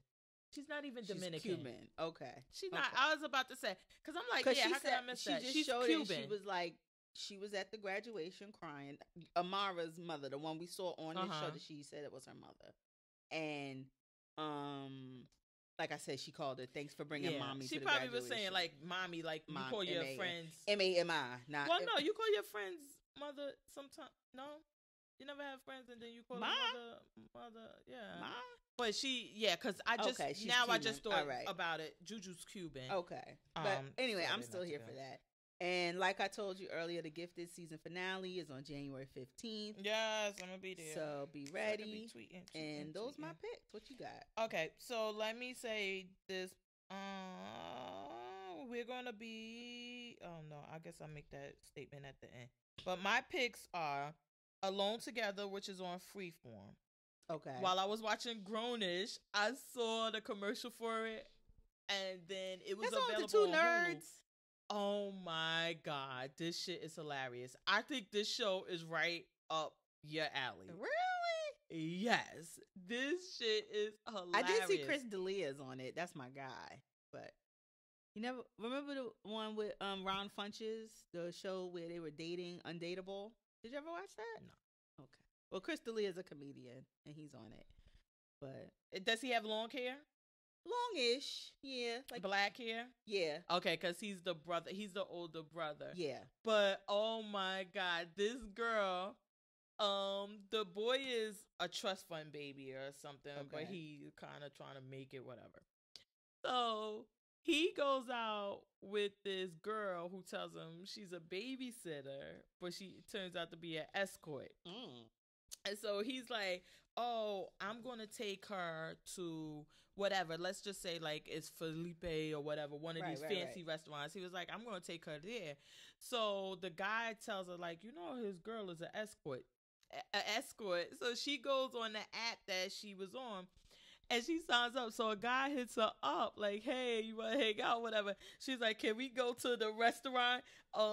This or that. And he was like, for $250 or whatever. He was like, at $250. And she was like, can I wear sweats? And he like, yeah, sure. So she ends up going on a date as an escort from the app. Because she wanted to go to the fancy restaurant so bad. And she wears sweatpants. Was this the first episode or has it been coming on? Okay. I guess it's available on Hulu as an early premiere or something. Okay. I was on Hulu. I saw it on Grownish and I thought it was supposed to premiere later. But when I was on Hulu, you saw it on there. After I was watching The Runaways, it came up like, you want to watch this? And I was like, sure, put that shit on. Oh my God, I could not stop laughing. This is so up your alley. Oh my God. Then the next one is Chance. And this one has, I wish I knew this guy's name. I couldn't get into it. But what's his name from House? Is it Grant? No, I don't want to say Hugh Grant. That's not his name. I don't know. You didn't like the first episode? I watched like 3 or 4 and it just didn't grab me. It didn't pull me in. So Hugh Laurie. I knew it was a Hugh. Okay. Hugh Laurie. Used to so be they House. got all the episodes available so you could binge, which I kind of like, I'm a bingey. So how many did you watch? 1. Bitch, that ain't a binge. Next. But I do like shows that are all at one time. Yeah, so that way you it's could ready. get there. It's up there. Yeah, So. but I think and it's 2 seasons, right? No, it's one, and it's a No, Hulu it's show. one, I think. Is it? Yeah. I only saw the one. Yeah, season. It's a Hulu original. If it's 2 seasons, then maybe that's why I liked it because I was on the second season. See, See, go back. But I think it's only 1 season. See, give me your other picks while I do some research. The other pick was Counterpart. Now I'm not sure if I'm in or out on Counterpart. It has J.K. Simmons. I remember his name. Oh, that's the one coming on Stars, right? Yes, where he's like a double role. Exactly. Yeah, I want to see this. Okay. So I don't know if I'm going to be all the way in, but it's kind of sci-fi with the crime part and everything. 2 seasons of Chance, 10 episodes each. Oh, that's probably why I liked it, because I saw the second season. I ain't fucking got time to be going through seasons. I just click the Hulu button. When it be like up next, I'll be like, yeah, Hulu, do your thing. All right, so now what is this Counterpart about? Because I saw it, but I didn't read any issue. He works for this agency which he got fired from, but then they had to call him back. But that there's a parallel universe or whatever, and there's something going on. So he actually meets the other person that's him on the other his side. Alternate. Yes, and they're like, we kind of need you to help us out, so they bring him back in. But this one, I know, because we like those type of things. Yeah. So it's good, and he's a great actor. Because one of him, the one from the other universe is like this rough and tough guy, and he's like this nerdy guy, follow the rules. And so it's like the 2 sides of him. Okay. This one, I don't know if it's going to be good or whatever, but I watched the first episode, and it was pretty cool. Now, so I was in it. Was this an early preview, or this was is it early a preview? I don't know. Don't get me the line, because I just went on while we were sitting here to try to find it. Because I have forgot the name. Yes, DJ Clemens. Anybody else? Kenneth Choi. Oh, he's the Asian guy on 911. He's in this show too. Yeah, it's saying watch. So I watched it. I didn't know if it was an early premiere or anything. It was available on Stars. Oh shoot, Ingo Rademacher. Oh, I'm in. That's my man Jax from General Hospital. I used to love me some Jax. But yeah, so I don't know. I'm here. I would say 12/10. So it gotta have been out. Yeah, it had to be out already. So those are my picks. Before we get I wanted to talk about the Golden Globes. So we've decided that we're gonna do, I guess it's gonna be Instagram Live or Facebook Live, if you know how to work Facebook. I really don't go on Facebook that much. Not the live. Yeah, I don't fucking know how. But like, if we figure it out to do that one for the Golden Globes. So we're gonna try to be like really interactive with it. And so the content could be up on Instagram, which is the platform that everybody loves. But we're going to be tweeting and things like that, and maybe giving our reactions and everything. We were going to try to do a special episode where we recorded it while we were watching it, and maybe we could do something with that. But I think this is the way that we came up with it. So everybody, you could kind of get a look at us, see what we look like. I already decided that I'm wearing my Queen Helen mask. So how's that going to have them see what you look like if you wear a mask? Because you could get the shape of my face and no. Yeah, I don't think I'm gonna be putting up on, because if I put the makeup on, it's gonna be 8-9 o'clock, and then I gotta take the makeup off, and then I'm gonna fall asleep because I'm not gonna stay up for the whole Golden Globes. So we might have to do this in shifts, because I'm not the late bird. Yeah, so I know, what made me think about doing the mask? Well, we're about to get out of here really quick. But this morning I was putting my mask on, and I was like, oh, this would be, so funny to actually do it, because it's like we're going to show our faces and do everything. But then when you look, I actually have this green mask on, and my bonnet or scarf, if I could find one. But I probably won't have a bonnet or scarf because I don't even sleep with one. But I do have my green mask that I like to wear twice a week. So I can't with her, people. It's getting late. We're delusional. So I think I'm gonna do that. But we're gonna be, so make sure you're following our page. You should it's at Life of a TV Addict. Yes. Follow our page. On Sunday, we're going to be up. We're going to be on Twitter. I'm at JMO About. At Notorious FPG. The hashtag that we use is Life of a TV Addict. You could always search now by the hashtags. You can even search on Instagram. Follow us, kind of interact with us, give us our feedback. If you don't like us, let us know. Say it. Any shows, anything you think we could do to improve us, because yeah, we trying to sell out. But anyway, nah, we all for that. But hopefully in the new year we'll step everything up. We got new equipment, everything. We appreciate everybody who's been here for the ride since the beginning, and we're going to try to keep delivering good content and improving as we go along. And these episodes will be available every Tuesday on iTunes, Google Play, SoundCloud, and YouTube. We have them available, which y'all can watch on your TV. So just put the shit up there and give us some views. You know, we be having like 5, but whatever. I digress. It's a process. But anyway, you guys. As always, hashtag stay addicted. And see y'all next week.